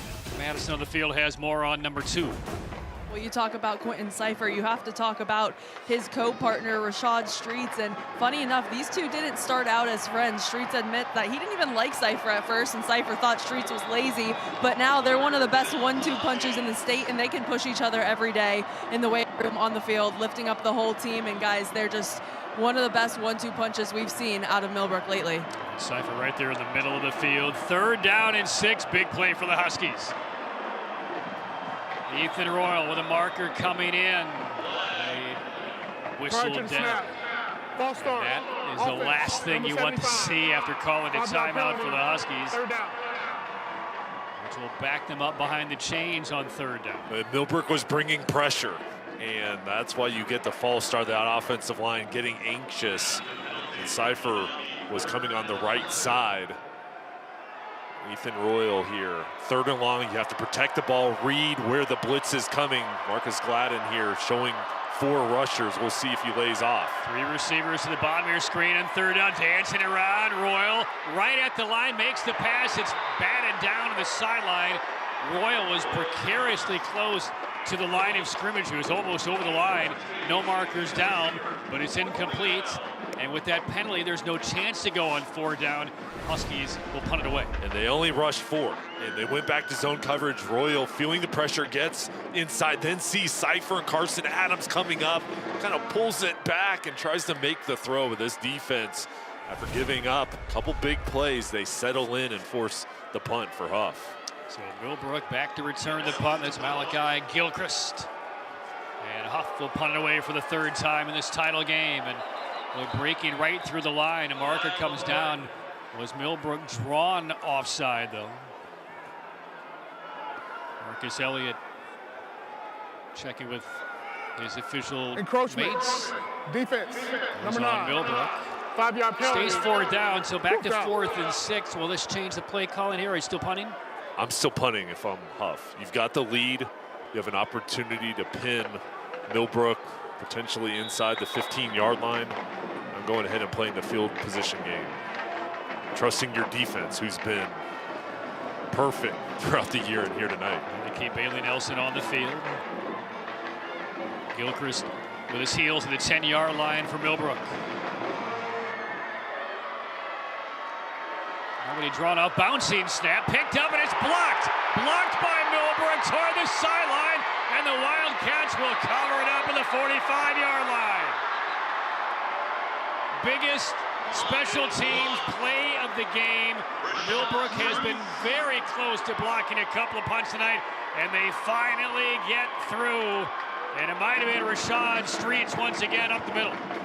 And they needed a big play. They had to have a spark, and this snap slow, and Rashad Streets unblocked there. Just too quick, and as soon as that ball hits the ground, there's no way you're going to slow him down. And now Millbrook's going to set up their offense with great field position, but can they take advantage of it against this defense? Special teams making the play. We've seen a couple of poor snaps, one out of the shotgun, one right there on special teams, and that's a candidate for the Legacy Federal Credit Union play of the game. Streets did get in and block it, and now a short field for Bryson Gray and Millbrook. If I'm Millbrook, I'm going to be aggressive here coming out on this drive.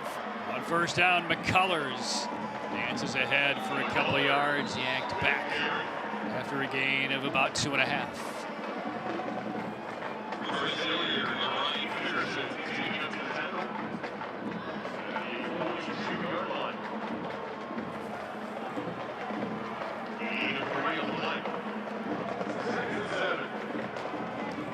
Sudden change, no need for the long field on a drive here for Millbrook. They start inside Husky territory, 2nd down. Oh, Gray fumbled the snap, brought it down, and then almost dropped it again on the way down. Saves the possession for the Wildcats. I mean, it's cool, there's no wind. Is the football getting a little greasy, Jay? I've seen a few of these. High.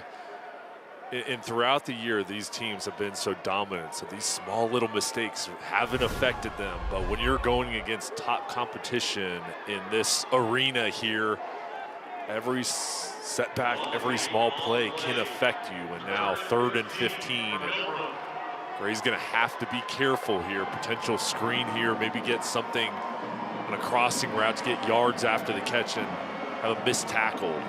Gilchrist came over from the slot and had a quick word with his quarterback. 3rd down, late pressure up the middle. They throw to the outlet, McCullers, and he's taken down for yet another loss. And Huff's defense stands tall. Ryan Peterson sniffed that one out.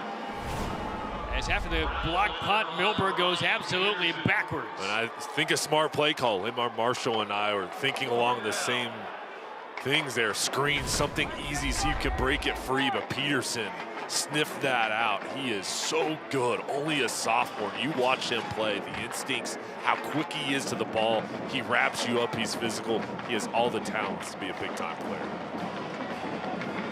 And Millbrook getting an 11th player on the field very late. And there's Caden Hornsby. And a bit of an adventure in punt returning tonight. Some pressure, high but very short. And this is going to land at the 35, and it will take a Huff bounce. Stopped by Millbrook at the 42-yard line. Well, this drive for Millbrook started at the 45. After that punt, Huff will take over his 3 yards back at the 42. That's getting it done for the Husky defense. 6:54 remaining, 3rd quarter. 7-0. Huff on top. The game's only score was late in the 1st quarter on a 1-yard run by Ethan Royal. And Huff's defense has complemented their offense here tonight. And block punt doesn't go their way. It doesn't matter. The defense stands strong, gives the ball right back to the offense. Royal on the handoff, not much there. Sneaking through for maybe a yard is Morrison. Chase Sizer coming up to make the play. And if he didn't, Morrison had a lot of area to run. Sizer, here he is. Here he is beating the block and just pulling them there. Otherwise, there's going to be an opportunity to break free. She had lost a yard on that play. 2nd down. Glance to the sideline by Royal.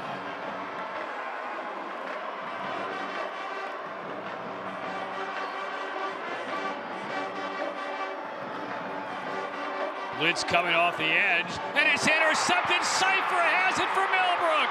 First turnover of the game. Quentin Cypher, the 4-star, picks off Royal. 4th interception of the year for Cypher, and Millbrook in business. And Cypher standing strong. And this was created from a corner blitz from Aiden Wilson, number 9, coming off the left side of the screen. And Cypher usually comes up the middle. He dropped back in coverage. He disguised it and read it, and then caught this ball looking like a wide receiver. He plays tight end on offense as well, wide receiver. He does it all and now gives the ball back to his offense right around the 36-yard line. What a play from the junior. And the mistakes now beginning to pile up for the Huskies. Millbrook knocking on the door. For Millbrook, you just have that feeling you've got to punch it in now. You've got to get a drive going. Your defense has got a block punt and an interception. And a hard slant, low pass, incomplete. The shoelaces of Malachi Thomas had the defender beaten. If that throws on target, that's probably a touchdown. No smoke. And those two are going at it again. It was a slant route. And those two still talking to each other, and you'll see it here. Here's great. Clean pocket. Ball just a little bit too low, but he was going against Matthews.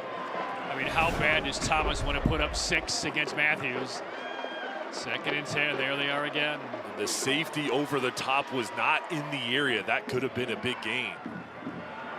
Gray keeps it on the ground, and again, nothing happening. And guys jumping up and down, pumping through the air on that Huff sideline. Remember, the last Millbrook drive started at the Huff 45. They went backwards. This drive starts at the 36 of Huff. They're going backwards again. Ryan Pearson, number 5. You see him right in the middle of that screen. And he just wraps you up. There is nowhere to go when 5's flashing there. When the A and B gap opened up and he just came right there. That's difficult if you're a back for Millbrook. 3rd and 13, high snap, claw down by Gray. Finds some room running right off the back heel. Deep, but it is out of bounds, incomplete. Thomas once again working against Matthews. Thomas had a couple of steps on him, and there we see Matthews cheering into the sideline, and a frustrated Malachi Thomas walks to the Millbrook bench. 4th down. And boy, Millbrook has had 2 golden opportunities against this vaunted Huff defense in the last couple of drives, and they've gone nowhere and put up no points. I know there's frustration for Millbrook there, and you had opportunities, but you've got to hang in here. You've got to keep your composure, fight through the adversity of not connecting. Low snap, it goes through Lebrecki, and he is swallowed down by the Husky defense. And a critical mistake by Millbrook. And Jackson Heath, number 7 for Huff, does the big-time damage. And just when it looked like Millbrook was on the verge of tying it, not only don't they score, they give up serious field position and confidence. Well, there's been 2 punt rushes from Millbrook, and now this one paying off for Huff as the hustle comes through from Jackson Heath. On special teams, you do not take plays off. You play it full just like it's an offense or defensive play. Both these teams are well coached, and the conditions are slick down there. With how cold it is difficult to handle the ball. And all the momentum that Millbrook had accrued in the last 10 minutes has evaporated. Royal once and all, wide open is White, but he overshoots him. Deshaun Baker was running down the sideline. It was a double move, sudden change. His team got the ball back after that snap. With this field position, he was looking for it all. There was an opportunity there. They just didn't have the chemistry. That ball sailing. There's Baker there covering his mouth, calling the plays. He had it dialed up.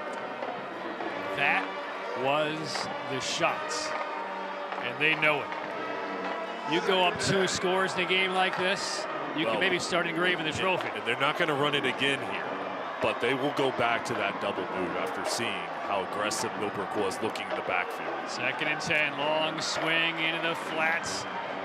Only for a couple of yards, brought down around the 43-yard line. Long pass. Christian Carter makes his 3rd catch of this 3rd quarter. Let's quickly go downstairs to Madison. Well, guys, after that turnover, the energy on the Huff sideline completely flipped. That interception thrown earlier definitely brought spirits down, but that Huff confidence is back over here, down or up by 7. They're looking to add more, and the mojo is back on this sideline, guys. And a Millbrook Wildcat is down at around that 43-yard line. So we will take a break with 4:48 left in the 3rd quarter as a Wildcat gets treated on the field. Don't go anywhere. This 8A title game is getting good. Back after this.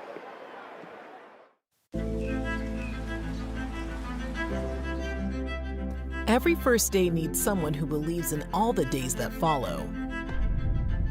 First practice, first breakthrough, first business plan. A Legacy is proud to partner with Wake Forest University to believe in all of your starts.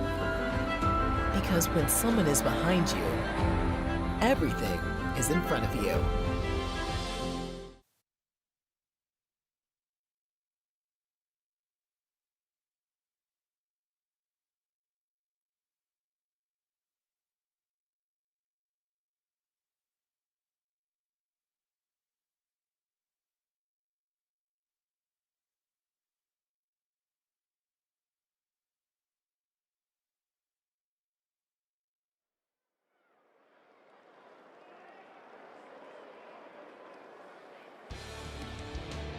A reminder, at the conclusion of tonight's 8A championship game, we will be selecting the Affordable Dentures and Implants Player of the Game. Use your 2025 dental benefits now to get the smile you deserve. Visit affordabledentures.com for the practice near you. Patrick Keenan, Jay Sohnhalter back at Kenan Stadium. The Millbrook Wildcat treated has walked off the field on his own power. Marcus Caldwell, number 20, shaken up on that last play. So now we resume. It is Huff football inside Millbrook territory, leading 7-0, but a 3rd and 7 for the Huskies. This O-line has to be prepared for a blitz. Millbrook showing pressure.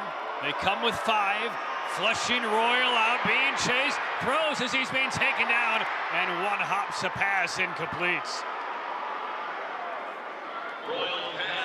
Carson Adams getting home. The Wildcats disguising it. There's a stunt up front and then forcing Royal out of the pocket. And then the coverage was there. This defense, when it's been challenged tonight, they've stood up to it on each side. I mean, these defenses, as advertised, I've been so impressed with how hard they play. And when they've had to get stops, they've done it. So Huff will punt it away for the 4th time. Gilchrist back to return as the lights go out at Kenan. Timeout on the field. You don't say. All of the lights, the light banks went down. It's exactly 10 o'clock. Now, I've seen this happen in pro baseball where sometimes light banks are timed to go down at a certain juncture. Well, some people are bringing out their cell phone. That'll help. Yeah, there we go. Students are doing what they can. I'm going to grab my car keys, turn on my car lights. You need to get your cell phone out, too. Yeah. It makes me wonder straight up top of that. That's the first thing that comes to mind. Is that maybe these lights were on a timer, and right at the top of the hour they go down at 10. They're not usually playing football here on a Thursday night in Chapel Hill. I know we have a stoppage here, but you can just feel kind of the importance here midway through the 3rd quarter, the energy, knowing what's on the line. Great support from the fans coming from the Millbrook and Huff sideline and those communities. And you know, the facilities and operations personnel here at UNC are scrambling to get the lights all turned on. The LED ribbon boards are still on. All right. Let there be light.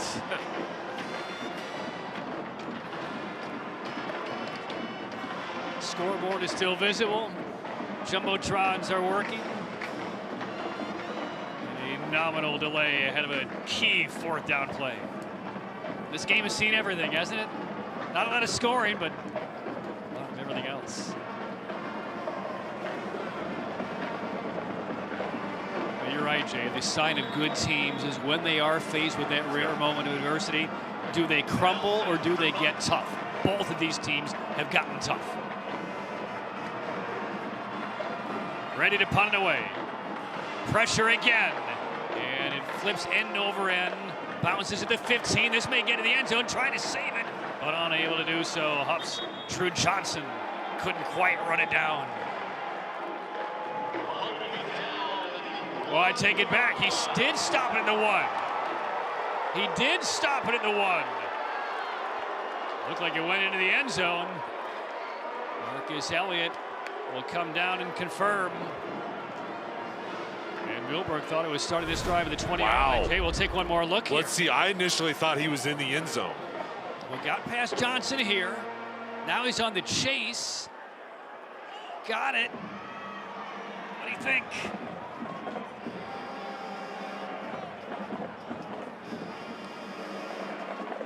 Official evidently saw possession right here with the knee down.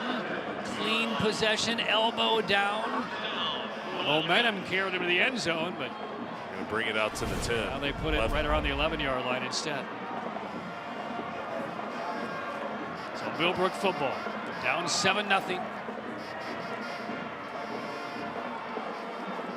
4:14 left, 3rd quarter.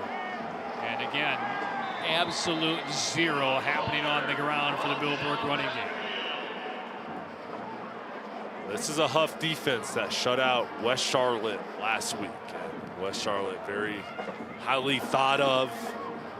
There's Chachi Sullivan, the defensive coordinator. His defense has had 5 shutouts this year, only giving up 72 points. And talked with him pregame, and he's got such a great scheme that he runs with, and his players are always in the right position. Loss of 3. 2nd down. Gray will toss, hits Martin, and Martin's about the 15-yard line. Holloway, number 12, with a hit. And Martin comes up hobbling a bit.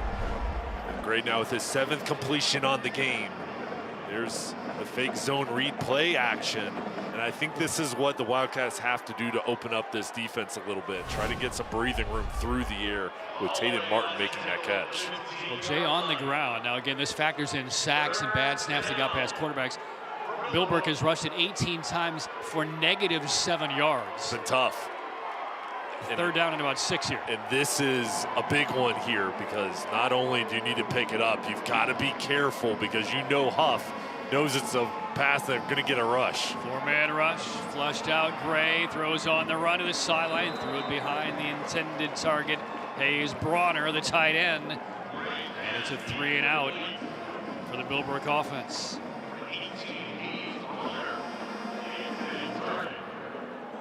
For the Wildcats, I know there's frustration not picking up that first down. You just got to stay in it here. You cannot turn the ball over, and I think that's a credit to them. There hasn't been any bad passes, nothing giving to Huff, but they've got to hang in here and trust their defense can come up with another stop, but Huff should get the ball here with outstanding field position. The last time on a punt attempt, the snap went through Lebrecki. The snap is clean this time, but it is very short off of the right foot of Lebrecki.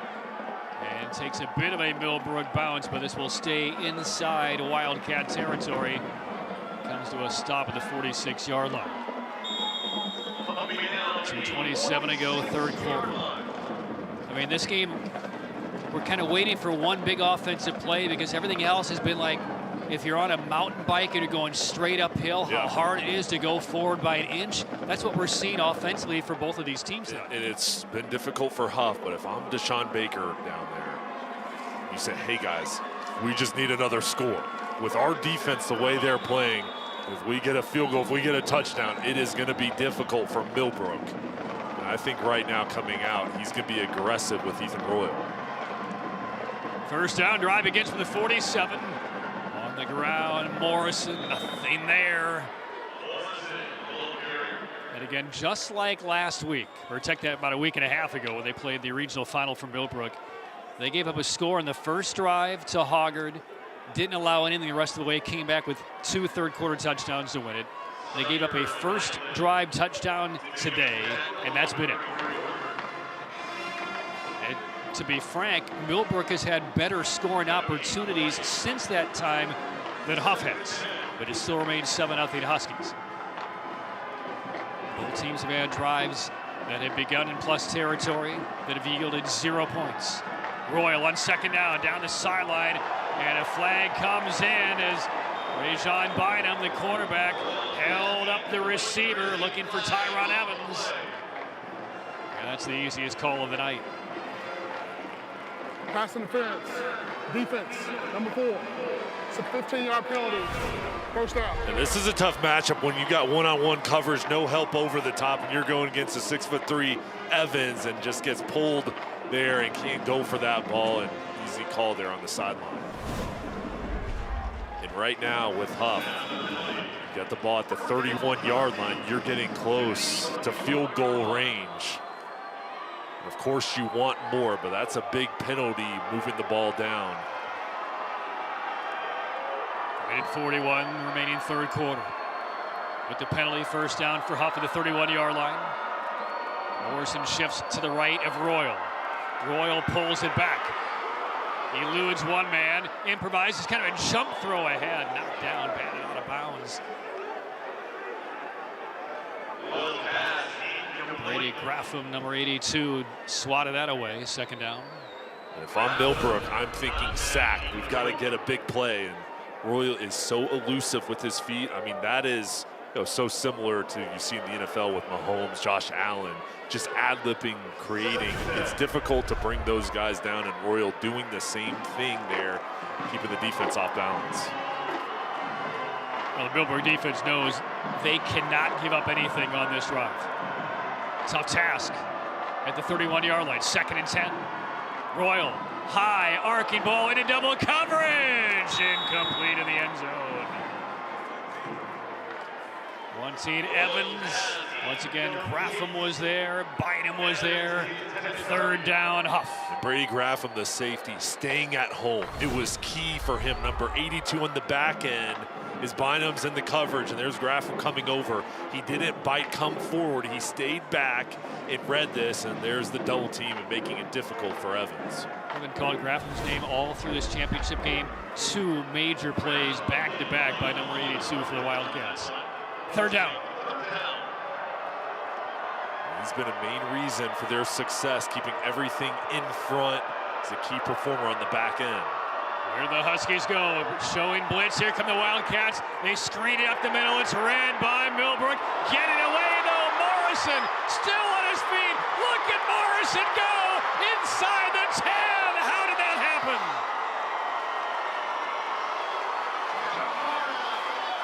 Jamarian Morrison absolutely should have been bottled up for maybe a loss. And that might be a state championship caliber play. The most impressive play we've seen in Chapel Hill tonight.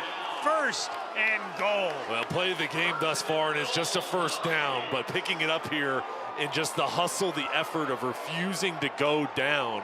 And now Huff inside of the 10-yard line, the ball being spotted at the 5. Inside the Air Experts heating and cooling red zone. Schedule your tune-up today, airexperts.com. From the 5, 1st and goal. Faking is Royal. He'll keep it and get right back to the line. Cannot emphasize how big that moment was for Morrison. If he's simply tackled, it's 4th down. They're outside of field goal range. They're going on 4th and 10. Instead, somehow eluded 4 or 5 would-be tacklers and then burst inside the 10-yard line to set up a 1st and goal. They haven't punched it in yet, but you just could feel the change of complexion from that play. What grit remains for this Millbrook defense? 2nd and goal.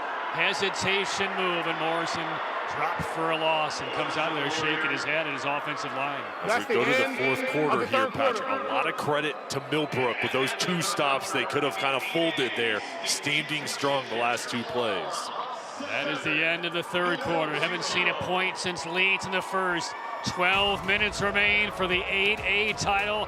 Huff up a score, and as a 3rd and goal when we come back.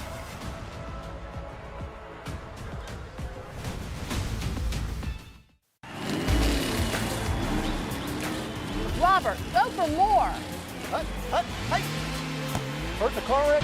Don't go up against the insurance company alone. Let the heavy hitters do it for you. Call 800-LAW-0804, and we'll go after all the money they should be paying you. Stay out of the courtroom and get into the end zone. Call the heavy hitters. We're attorneys Tatum and Atkinson. Call the heavy hitters. They'll work to get you more. 1-800-LAW-0804. Have you been quoted for trench drain system to fix water intrusion? Before you compromise your foundation, talk to Foundation Solutions. We provide a more efficient, more cost-effective way to keep your basement dry. With 30 years of experience in Western North Carolina, we bring guaranteed work, financing options, and real peace of mind. Visit foundationswnc.com or call 828-768-2208.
Fourth quarter begins. Here's a look at the stats through 3. -7 for Millbrook on the rushing side. But only one team has cracked 100 yards, Jay. Yeah, 2 things stand out. Huff, 148 total yards. It's not great, but it is against this defense. and then the 2 turnovers, it hasn't hurt them because Millbrook hasn't been able to connect and punch it in. And coming up here, one of the biggest plays of the game on 3rd and goal. From the 7-yard line, 3rd and goal for Ethan Royal and the Huff Huskies. Royal will throw, back corner, caught, touchdown! Jameer Anderson in the coffin corner on a bullseye throw from Ethan Royal. And the Huskies have a 13-0 lead in the 4th quarter for the 8A state title. 7th touchdown on the year for Anderson through the air. Royal, beautiful throw here. On the run, rolling out, throwing it right to the corner, allowing Anderson to get his feet in bounds. Beautiful job there by the offense, rolling out the play action and a huge touchdown, making it a 2-score game. 27 minutes of scoreless football, and Huff doubles the lead, looking for its first ever state title. 11:54 remain in the 4th quarter. Huff leads Millbrook 14-0. Storms can come up fast, and your roof is your home's first line of defense. Tip Top Roofing is fully licensed, insured, and trusted by homeowners, HOAs, and real estate professionals. From the smallest repairs to the largest residential replacements, we handle it all, including gutters and siding. As a CertainTeed Select Shingle Master, we offer up to 25 years of workmanship coverage and a lifetime materials warranty. Ask about our senior and veteran discounts and schedule your free inspection today at tiptoproofing.net.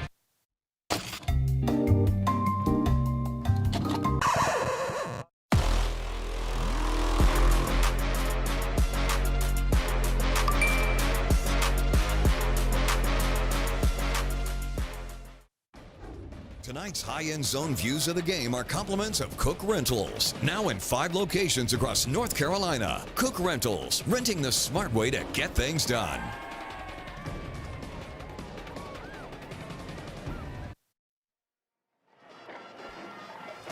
$14-0 Huff leads early stages 4th quarter on a huge goal to go play on 3rd down. Ethan Royal connecting with Anderson for the score. 14-0, and now a yeoman's challenge for Millbrook. And what a job there from this offense after that screen. And Morrison, the effort that he showed connecting there and using the play action, and there's Royal sitting over on the sideline. He's been really good, protecting the ball, being accurate, getting the ball to the outside quickly, eluding the pass rush, and now this defense has a cushion of 14 points. Original Grills kickoff. Elevate your grill game at Original Grills. Millbrook needs some big plays. They need it quickly. And a short kickoff return. So this drive will begin shy of the 20-yard line. Let's take a look at that scoring summary. There it is, the 7-yard touchdown reception. 7 plays, 46 yards, but the biggest play was that 3rd and 10, somehow escape move by Morrison. Well, they had 2 scoring drives. First time, 12 plays. This time, only 46 yards at 7 plays. So they've taken their time. They've run the ball and throw it, but that screen play, that was the play of the game in my book, and it was just resulted in a 1st down, but it really changed the field position. It allowed Huff, instead of probably having to punt it, get the ball at the 5-yard line. They were able to connect. It's been a long time since we've done a lot of state championship games over the years. It's been a long time since I've seen a state title game go into the 4th quarter and a team is not averaging a 1 yard a play in this game. That's where this Millbrook offense is. 34 plays, 29 total yards. They need 2 scores to 4th quarter. How does it happen? They need an explosive play. They need a missed tackle. You don't necessarily have to throw it deep, but you have to be effective now. You're forced to, really turn this into more of a passing game. And for Millbrook, Quentin Cipher has been inserted up at wide receiver in the slot. And they're looking his way. Cipher bobbles, brings it in, finds the sideline, and out beyond the 35-yard line. They're going to sell out and put their best athletes on the offensive side to try and create something. And Lamar Marshall has used Cipher on offense, and now here in the 4th quarter, he's got to go to him and put your best players out there. And this is what you need. That was a quick pass to the outside, and he picks up an easy 1st down because of how athletic he is, and he's dangerous with the ball. in his hands, and that's what you need, guys to make plays and force missed tackles. Tatum and Atkinson first down, the heavy hitters. Gray one more time, throws left side, a little short, incomplete, looking for Gilchrist. Second down. And I think with Millbrook, they're a team that's built on running the football and playing off of that running game. But now they feel a sense of urgency. Down 14 points, I think we'll see them really be aggressive. And yes, you're going against a defense that has a rush and a good secondary, but you're going to have to start taking chances now in winning some of those 50-50 matchups that Madison talked with Coach Marshall during the halftime break about. Cypher now in the right slot.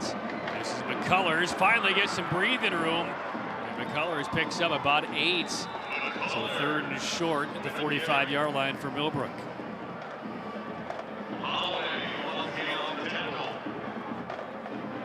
A little slow getting up is McCullers, their top running back.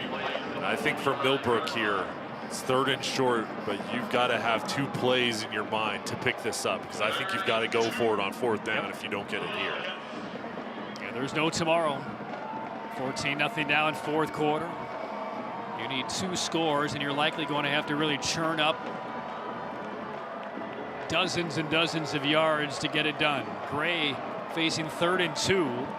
Santonis Wright has replaced McCullers in the backfield. Here is Wright running left, and he's knocked down for a loss. Chased down by Sincere Brewster and L.J. Porter. Porter going to East Carolina. See number 4 on that backside, just too much speed. It was his own play to the left. Going unblocked, you figured that backside rusher can't get you, and there he did, just flowing down the line of scrimmage. Jay, you have to feel like this is timeout. The moment for Millbrook. Timeout called ahead of a 4th and 3. 14 points down, 10:22 to play.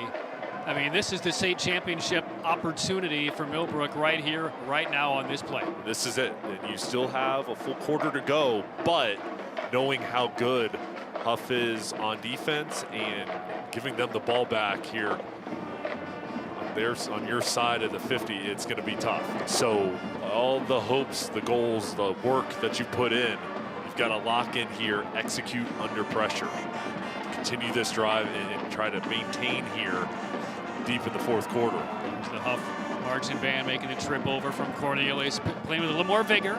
A lot of watch parties, by the way, in Cornelius, North Carolina, about 20 miles north of Charlotte.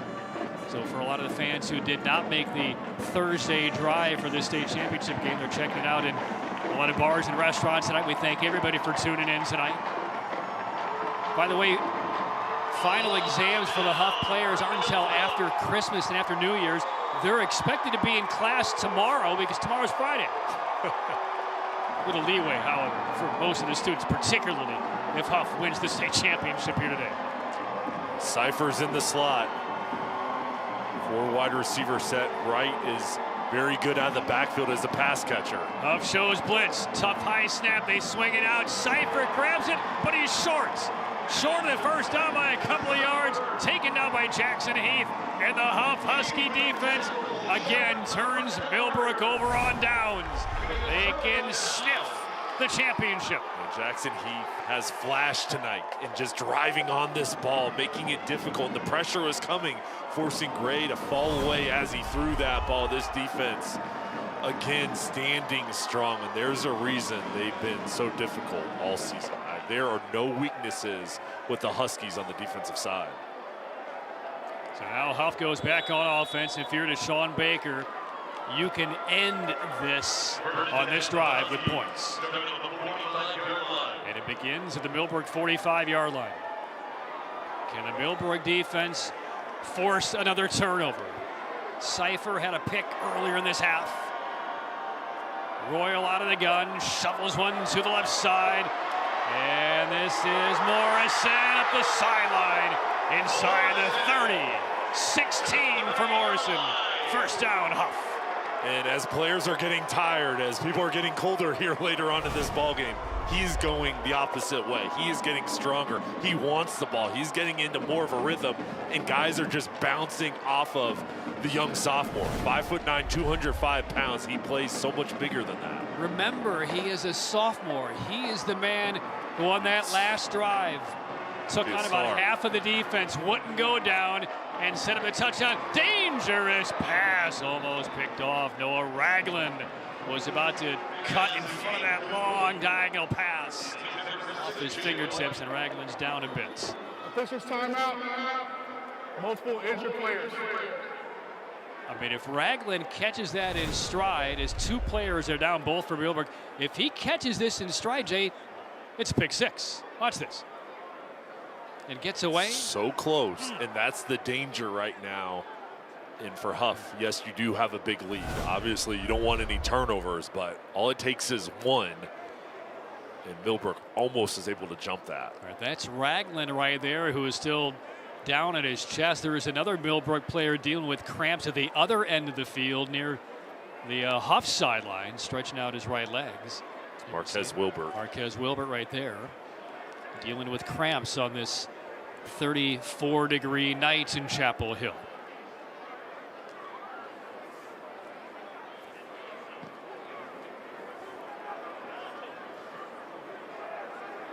.10:04 left, 4th quarter. Again, the Millbrook Wildcats. Millbrook High School opened in 1922, 103 years ago. And this is their first ever game for a state title.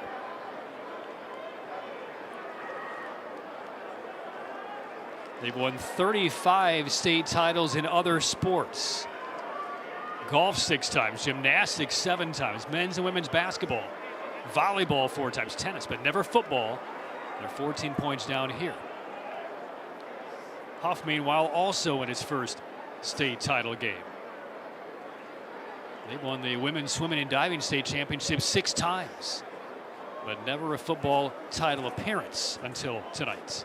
Well, it's a testament to both of these coaching staffs because these programs have been on the doorstep. And Huff, a newer program coming about in the 2000s, but it is so difficult to make the state championship game, and credit both of these teams for making it to this point. Obviously, you want to bring home the trophy, but they have had special seasons and so many memories they've created, and an opportunity we have to go to the press conference and meet these coaches, and you just see kind of the excitement coming from their regional final victories and an opportunity to have another week with their team and play here at UNC. So this is a great atmosphere and something these guys will remember forever. And there's Ragland getting some assistance to his feet.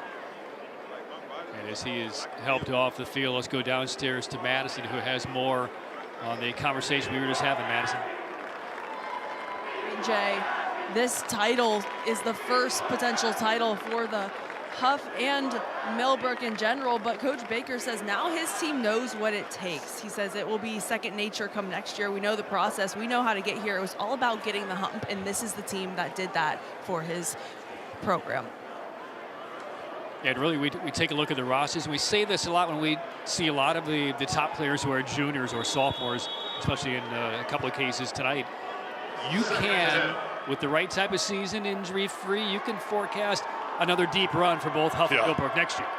It could be loaded again. And back to work. And nothing happening here on first down. Roll the keeper. I think for Huff right now, after that dangerous passing play, you just want to see this clock move. And you're okay running the football. Morrison has gotten stronger here. Maybe he breaks one free. Royal as well, but just shorten this ball game up as we get deeper into the 4th. Third down at about 12. Third down and 12 for the Huskies. 14-0. Huff leading Millbrook. Play clock down to 2. And Royal just barely got it off. And the pass swatted down. Incomplete at the line. That's Rashad Streets extending that big left arm. 4th down. Streets, such a good pass rusher. And here, as he's getting blocked, sees Royal throwing the ball, gets that left arm up. He's a top-ranked junior in the state, one of the best in the country. And he has his elite quickness coming off the edge. Saw that Oregon sticker on his helmet. He's got an offer from them and basically everybody else. Alabama, Georgia, Nebraska, Ohio State. I mean, everybody. Same with Cypher. Offense remains on the field for Huff on 4th down. Line of reach is the 19. Royal will put it up in the air, throwing toward the end zone, and Jaden White kind of corkscrewed around back the wrong way, but the pass was over his head anyway. And Millbrook will get the football back, and they did not yield a point. And they're hanging in there, Patrick. And I know still a steep road to climb here, but Huff doesn't make it a 3-score game. If you can get a score here, you're going to make it interesting. And you want to do it quickly, and you have to get a touchdown. But they still do have time. Yep. Now, the challenge is how do you break the code of this defense? And that's going to be the difficult part. But they are in this ball game. They just got to have a sense of urgency, and somebody's got to step up. I don't see Cyphers on the field this time offensively for Millbrook. Drive starts at the 31, 9:08 to play. 14-0 Huff.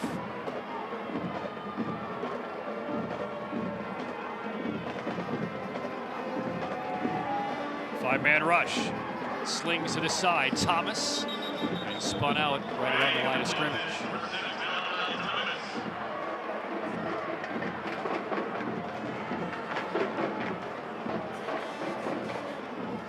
Thomas, Samari Matthews going at it all night tonight. And it's a quick pass to the outside, and Thomas and Matthews there. Again, it's been one-on-one, and little fall there. Slip.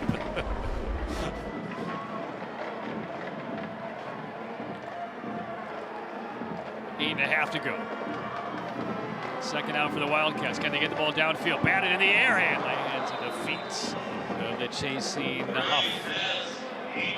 Defensive back Jackson Heath, 3rd down. When what Millbrook's trying to do is they know there's a pass rush coming, so they can't drop back and do a 7-step drop and throw it deep. They're trying to hit crossing routes, and that's what this was. Bronner and Thomas going across and trying to get something on the run where they can create a big play.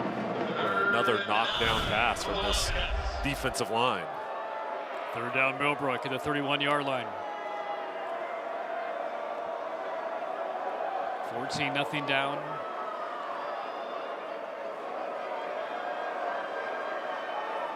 Gray just wants a little bit of time, doesn't get much, but a quick pass hits Thomas, and Thomas is going to have a 1st down. I mean, he's just past the marker.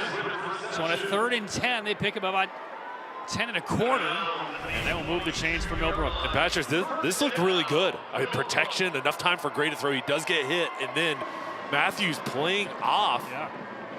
As Thomas has enough room, knows where the sticks are, and good route there coming back to the ball. See the reaction on the sideline of one of the coaches looking at Matthews saying, why are you playing off by so much there? Here's Samari Matthews. 1st down, Millbrook.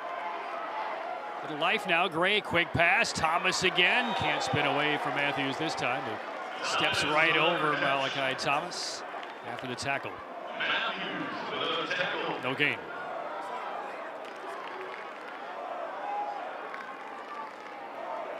Under 8 minutes for the 4th quarter.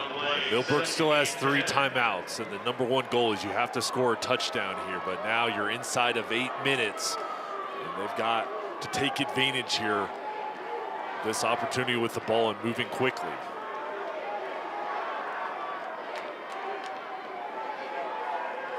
Showing blitz again. LJ Porter's coming. Inside handoff to beyond the 45-yard line. Wright will pick up about 4.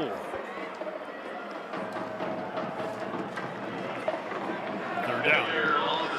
But again, this is all 4-down territory, no matter where Millbrook is on the field.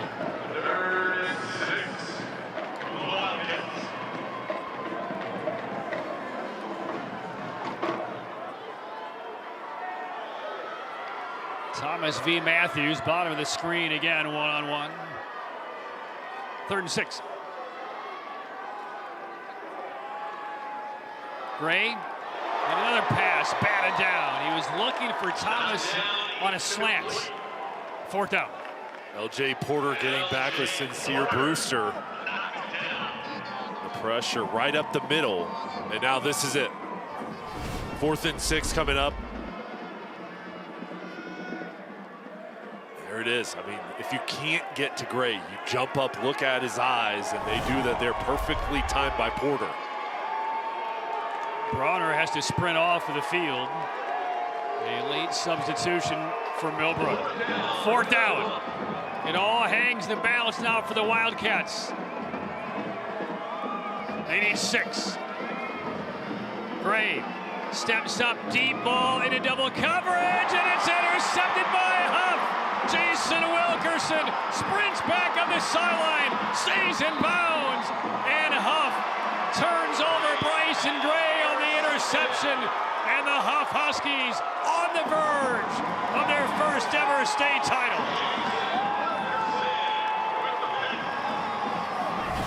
And for Wilkerson, his 2nd interception on the season. This will probably seal it for Huff. Goes up 4th and 6. You've got to take a shot, Patrick. And Wilkerson reads it. And as a secondary player, he's starred all season long, and that's the first turnover for this defense tonight. Handshakes and a muted celebration on that Huff sideline. Still 6 minutes and 38 seconds to go. Anything can happen, but Huff, you feel like they're about one bishop move away from a checkmate. And Deshaun Baker talked with us before the game about 48 minutes. Now they want to close it out. They've set themselves up with perfect position here, deep in the 4th quarter. The ball back with their offense.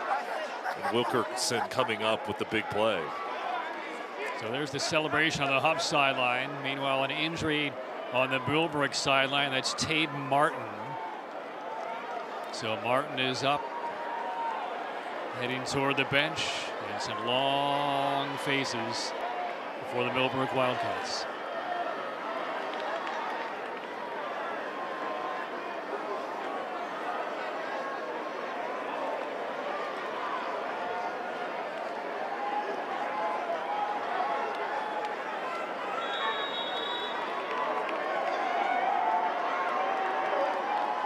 Huff football off the INT. Deep inside Millbrook territory again, leading 14-0.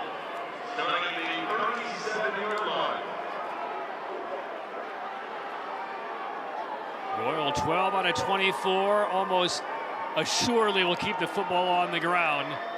Dancing around is Morrison, driven back, and momentum stops. Morrison hobbling on that right ankle a bit.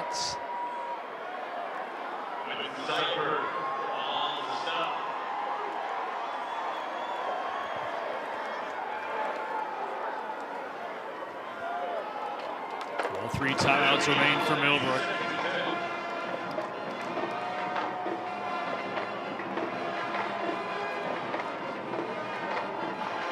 Now it's all clock management for Ethan Royal and the Huff Huskies. Snap comes with 8 on the play clock. They swing it out for Jaden White. White sprinting through, escapes an ankle tackle, and picks up a first down at the 25-yard line. This is just a swing pass to the outside. White lined up in the backfield. He's so athletic. Look at those cuts. He is difficult to bring down when he's going full speed. And this offense now can continue to look good. They played really well here in the second half. Royal dragged down and a quick snap on first down. Carson Adams, who's had a fine defensive game for the Wildcats, makes the tackle. That dry fit underneath that windbreaker, and that pullover does not say 41.5 minutes. It says 48. And Huff is now about 5 minutes away.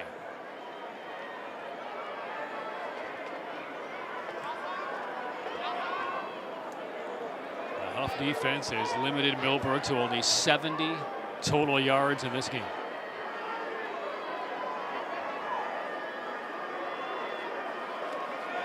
Royal wants it all. Wants the big shot to put it away. It is broken up. Incomplete in the end zone. Thomas Beck with the pass breakup. That was really good coverage from Beck.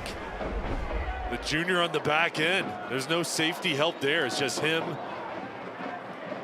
He knocks it loose there. I can see Beck bring that ball in. That's an interception Millbrook could have used. Good play by Thomas Beck. Third down. Bit of a surprise to see Huff throw toward the end zone there. Shovel toss again. Morrison with a marker down.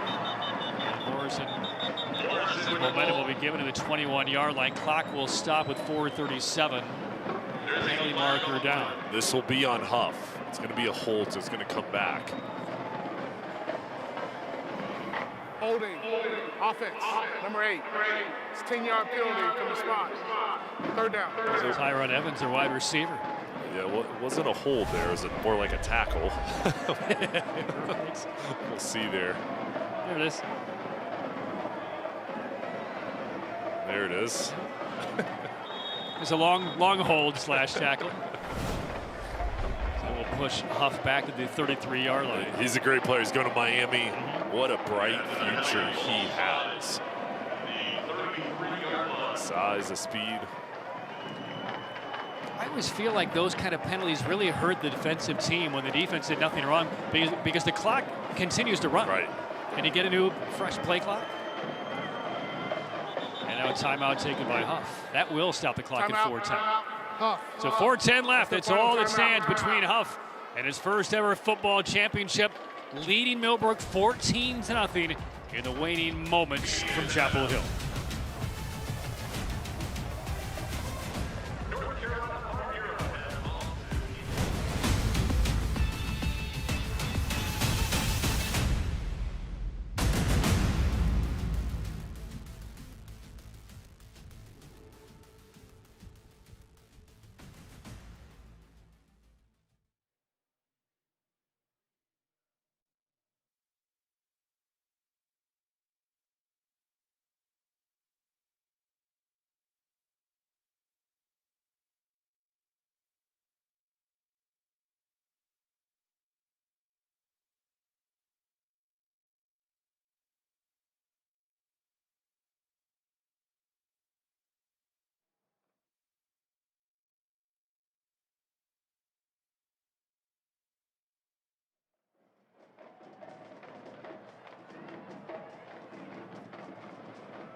A state football championships from Chapel Hill, 14-0. Huff on top of Millbrook. Huff football facing a third down at about 18 yards to go here, Jay. What's been the difference maker defensively for Huff tonight? I just think there's no weaknesses, and they blitzed at the right time. They haven't allowed Millbrook's ground game to get going. So their defensive line has done a nice job creating a wall up there. And then their offense, getting a lead, it's forced Millbrook to play from behind, and they've just been able to stretch this lead now. And, they played complementary football. So on third down at 18, slung to the right side and knocked away by Millbrook. That's Rashad Streets, and that long left arm of his again. Patrick, that was close. They're living dangerously here. That was close. This could have been a pick six. That could have been an opportunity. Millbrook could hold on, but you know what? Huff right now, incomplete pass. You're sitting in the driver's seat. They're going to try to just pin Millbrook back here, bring out the punting unit. So Huff will punt it away. 4:06 left, fourth quarter. Bailey Nelson, a left-footed punter, is in to kick it away. Short stab, and blown up. The ball is loose, still loose on the deck. Picked up by Huff and taken to the 40-yard line. Was that Cypher who, like a lightning bolt, came through and leveled the punter, Bailey Nelson? The football never left his foot. Now 3 punt rushes, and that's Cypher this time. Great job there coming off that left side. And Millbrook hanging in there, giving themselves a chance with their special teams unit. I mean, Cypher was in the punter's grill so fast, it's as if he lined up a yard in front of Bailey Nelson. And the Wildcats not going down easily. He has been all over the field tonight. He is a star. And I just love it when guys play in the special teams unit. They make impacts, and giving his offense the ball back, and still a long way to go here. But you know what? It starts off with making a play. And Cypher's now on offense. They're looking for him, and it looked like it got held in Here the comes jersey the area, and there is the late flag. It's Jackson Heath looking around, and the back judge. But it looked like Heath had a little bit of kind of the lower back jersey of Quinton Cypher. And this will be 15 against Huff. Holding, defense, number 7. It's a 10-yard penalty. 10. First down. Here's a look. And they keep Cypher on the field as a slant. There it is. Good call. So it's defensive holding, not pass interference. 10-yard advance. Clock at 3:52. Still all 3 timeouts for Millbrook. These officials have been really good tonight, Patrick. We'll let the kids play. It's been a clean ball game, well officiated. Bryson Gray, pressure coming backside, and unloads it. And is that caught or trapped? It's going to be a catch. Malachi Gilchrist got the arms underneath it. They pick up 6. They've had some success through the year on the flood routes, and this is difficult as it's falling away. And good call, good catch. Second down, now a real sense of urgency for the Millbrook offense. Bryson Gray, 3-step drop, left side, a juggle, and a catch for a first down. That will stop the clock at 3:17. Gilchrist again. And Millbrook's got their timeouts, and yes, the clock is dwindling down. They have to go fast. The main thing is they need the touchdown, then they're going to have to do the onside kick regardless. Right, Huff just got a couple of players off the field. First down, hard slants. Malachi Thomas able to bring that one in for short gain, maybe 3. Inside 3 minutes. And for Huff, they look up and the clock is dwindling down. Just keep everything in front. Don't give up the big play. Don't get burnt. Safeties play back. They do feel a little bit vulnerable, though. There was some celebrating 3-4 minutes ago. A lot of smiles, high fives, handshakes with fans. This one's not across the finish line yet. Deep ball, a lot of jousting going down that sideline. I don't see any markers coming in. Boy, it looked like Samari Matthews had a healthy grip of that white jersey. No flag.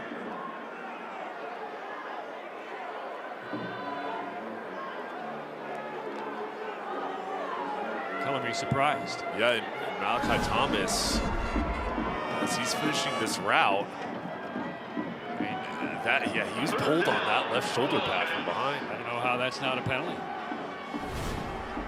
Third down. 2:30 for the 4th quarter. Gray puts it on the ground, and that's going nowhere, as we've seen all night long. Maybe a yard or 2, brings up 4th down. And you might need to use a timeout here. Yeah, I think we'll see a timeout. You're going for it. I mean, again, you're facing a very important 4th down play. The play clock is winding down. You don't have any margin as far as the clock goes, but they will hold on to all 3 timeouts and go for it here on 4th and 5. Now a long glance to the sideline, burning precious seconds off the clock. Play clock down to 4. Gray has it, pressure, slants, drops, incomplete, off of the hands of Gilchrist. And that is going to cement the first state title for the Huff Huskies.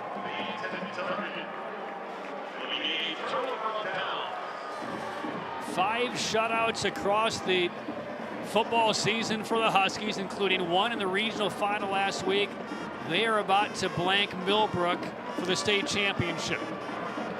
That defense standing strong again in the secondary, making plays on the outside. And all 3 levels has been physical tonight. There's Matthews celebrating on the sideline, and this group, penalty comes in, but this group, they're going to get their 6th shutout of the season. And this is a defense that has not given up a point since the 3rd round of the state playoffs. They took down West Charlotte last week 24-0. Prior to the ball being blown ready, unsportsmanlike, Huff, coach, 15-yard penalty, first down. All right, let's get to our Legacy Federal Credit Union play of the game. It was not a scoring play, Jay, but by far the biggest play of the state championship. This was a first down, but this changed the ball game. Jamarian Morrison's intensity, the passion that he played with tonight, and on this run, refusing to go down.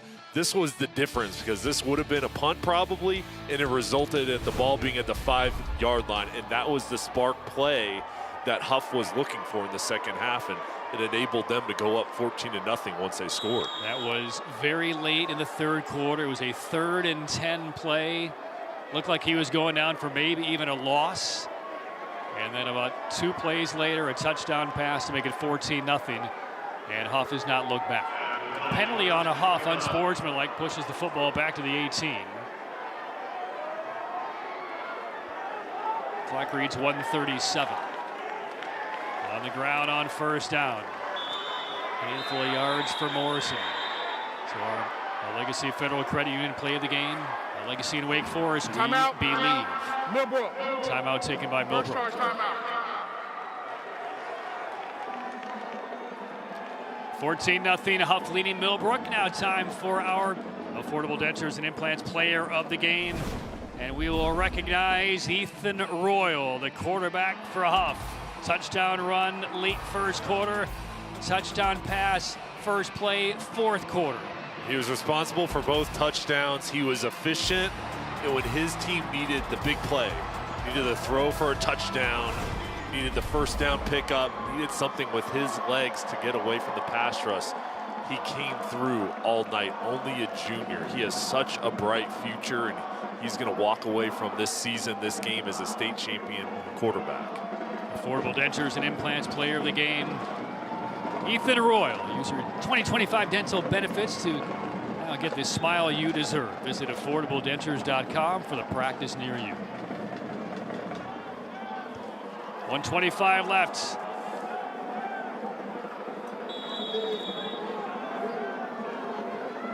$14-0 Huff. Deshaun Baker has the Huskies about a block away from the checkered flag. Staying inbounds, tackled around the 26. And we'll see if Millbrook bothers to take one of its 2 remaining timeouts. Timeout.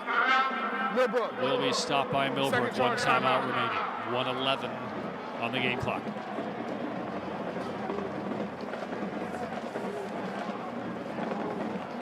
I think from this game, Patrick, you could see why these are the 2 top teams in the 8A on the West and the East. I mean, the town at the beginning of the broadcast, we talked about all the players that we'd see tonight and just what they've done throughout the year, but this was as advertised. I mean, Millbrook is going against Huff with what they did this year. They knew it'd be difficult. They did find some success on offense. They just couldn't connect from those turnovers, and that was the difference. They weren't able to punch it in when they had the field position, but they were going against the best defense they faced all year. Here on the other side, Deshaun Baker, he's going to close it out with a state championship for his team. And they beat West Charlotte last week. They started off this season against South Point back in August on the 22nd. Their schedule was filled with challenges, and they've answered every single one each week. 1 timeout left for Millbrook. Royal will keep it. Royal, nothing but green ahead of him. There goes Ethan Royal for the punctuation mark. 74 yards. Ethan Royal, touchdown to Huff. Drinks on the house in Cornelius. The first ever state title is coming to Huff.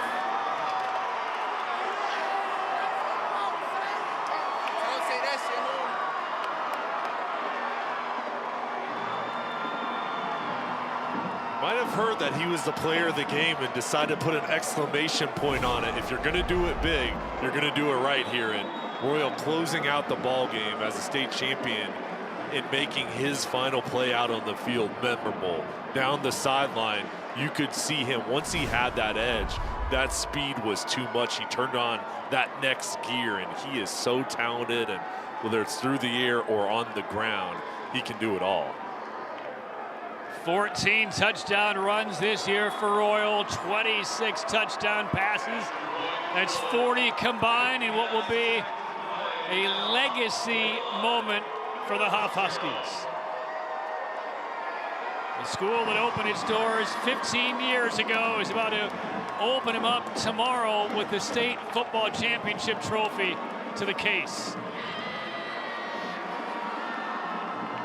74 yards on that Tatum and Atkinson touchdown run. Tatum and Atkinson, the heavy hitters.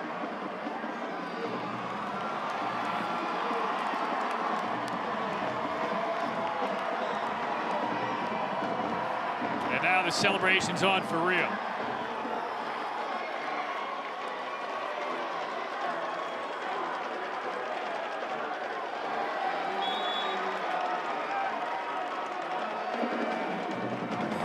Right about now, Royal, Matthews, the others thinking about repeating a year from now. And there's going to be an opportunity for both these teams to be right back here next year. When you look at the underclassmen, the lessons they've learned from the successes of this year, I wouldn't be surprised. I mean, there will be challengers, of course, and nothing will be easy, but both teams will be reloading next year and will have a great opportunity to make it back here. I mean, Matthews next year might be playing for a national championship, but the rest of his teammates here, we got Morrison, the sophomore, Royal, the junior, Anderson, who caught that touchdown a moment ago, also a junior, a lot of juniors and underclassmen on this outstanding defense. Body slam on the tackle on the kickoff back at the 20-yard line. One last moment of celebration for Huff. Colin Hines, number 33, with his moments in the title game. And this is the breakthrough for Huff. Well, they've been so close in many years, but they've made it to this point, and now here they're going to come away with the state championship. Unsportsmanlike conduct. Millbrook, number 6. 15 yards, well, half the distance to the goal. Unsportsmanlike conduct against Malachi Thomas. You can understand all the frustrations, all the hopes. 103 years Millbrook has been in existence. First time they have ever played for a state title game. They're going to fall in their first appearance against Huff. But you go back to a third quarter, back-to-back possessions that started in Huff territory with momentum. They just could not even go forward against this tremendously talented Huff defense, and that was about it for Millbrook's chances tonight.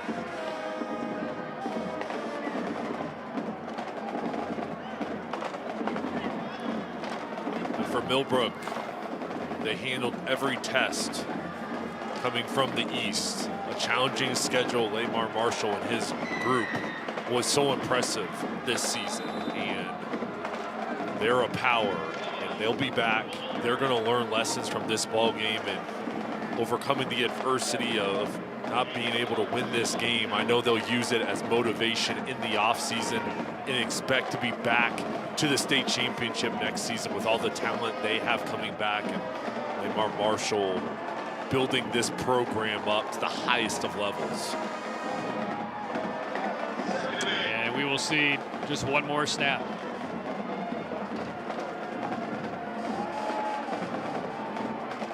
(21-0) Huff in a state title game. Final snap, and the Huskies will preserve one more shutout. They go back-to-back 96 minutes of shutout football in the last 2 rounds, the regional final of the state championship game, and the Huff Huskies in their first ever venture to a state title game are the 8A Big School state champions of 2025.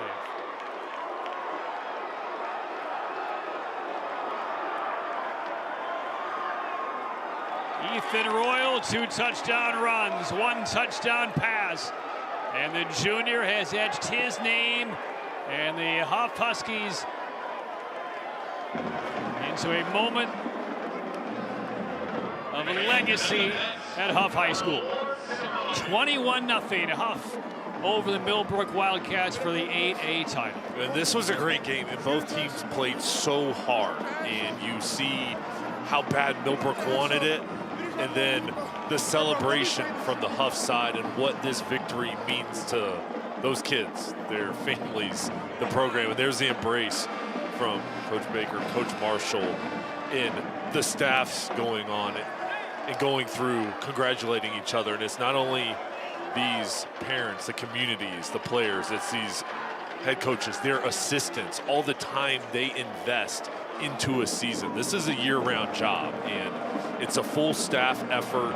And just congratulations to Millbrook and Huff and their full staffs on what they're able to do, because when I watched this game tonight, I saw 2 teams that played hard, that were coached well, they were disciplined, and their schemes were fantastic. So credit to both sides. And 35 short months after Deshaun Baker was hired at the Cornelius, North Carolina High School of Huff, he takes the Huskies to a state championship. He is now 37-4 as the head coach for the Huff Huskies. And when you talk to him, his energy, enthusiasm is contagious. And such a great guy, and congratulations to him on getting his state championship.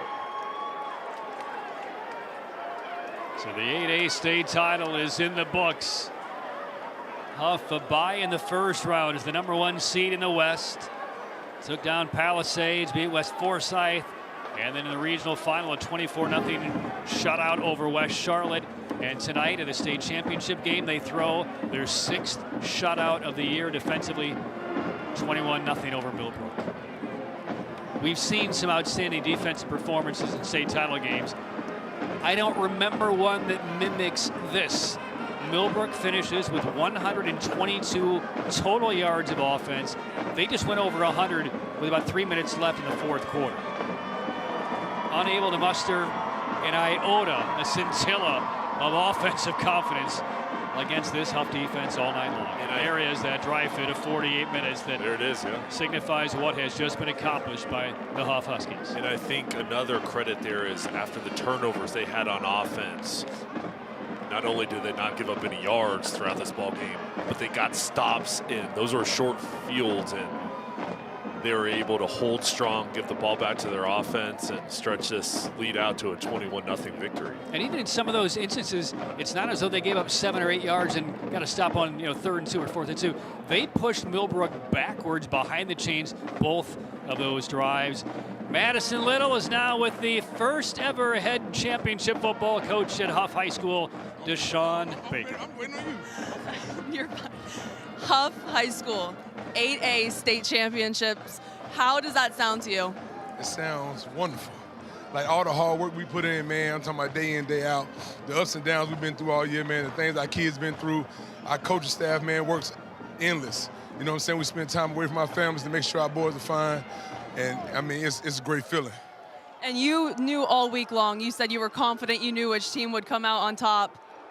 Why did you have so much confidence in this team? Man, the confidence we've displayed all year, man, like, we believe that we're better than everybody. You know, we come out as not being cocky, as being confident, you know what I mean? And we're supposed to feel that way. We're supposed to feel that we can come out and beat everybody. And, you know, we had our ups and downs tonight, man, and, you know, offensively we kind of got stagnant a little bit, but at the end of the day, we poured it out, defense pushed us, shut out. How many state champions you know have a goose egg? And what impressed you most about your team tonight?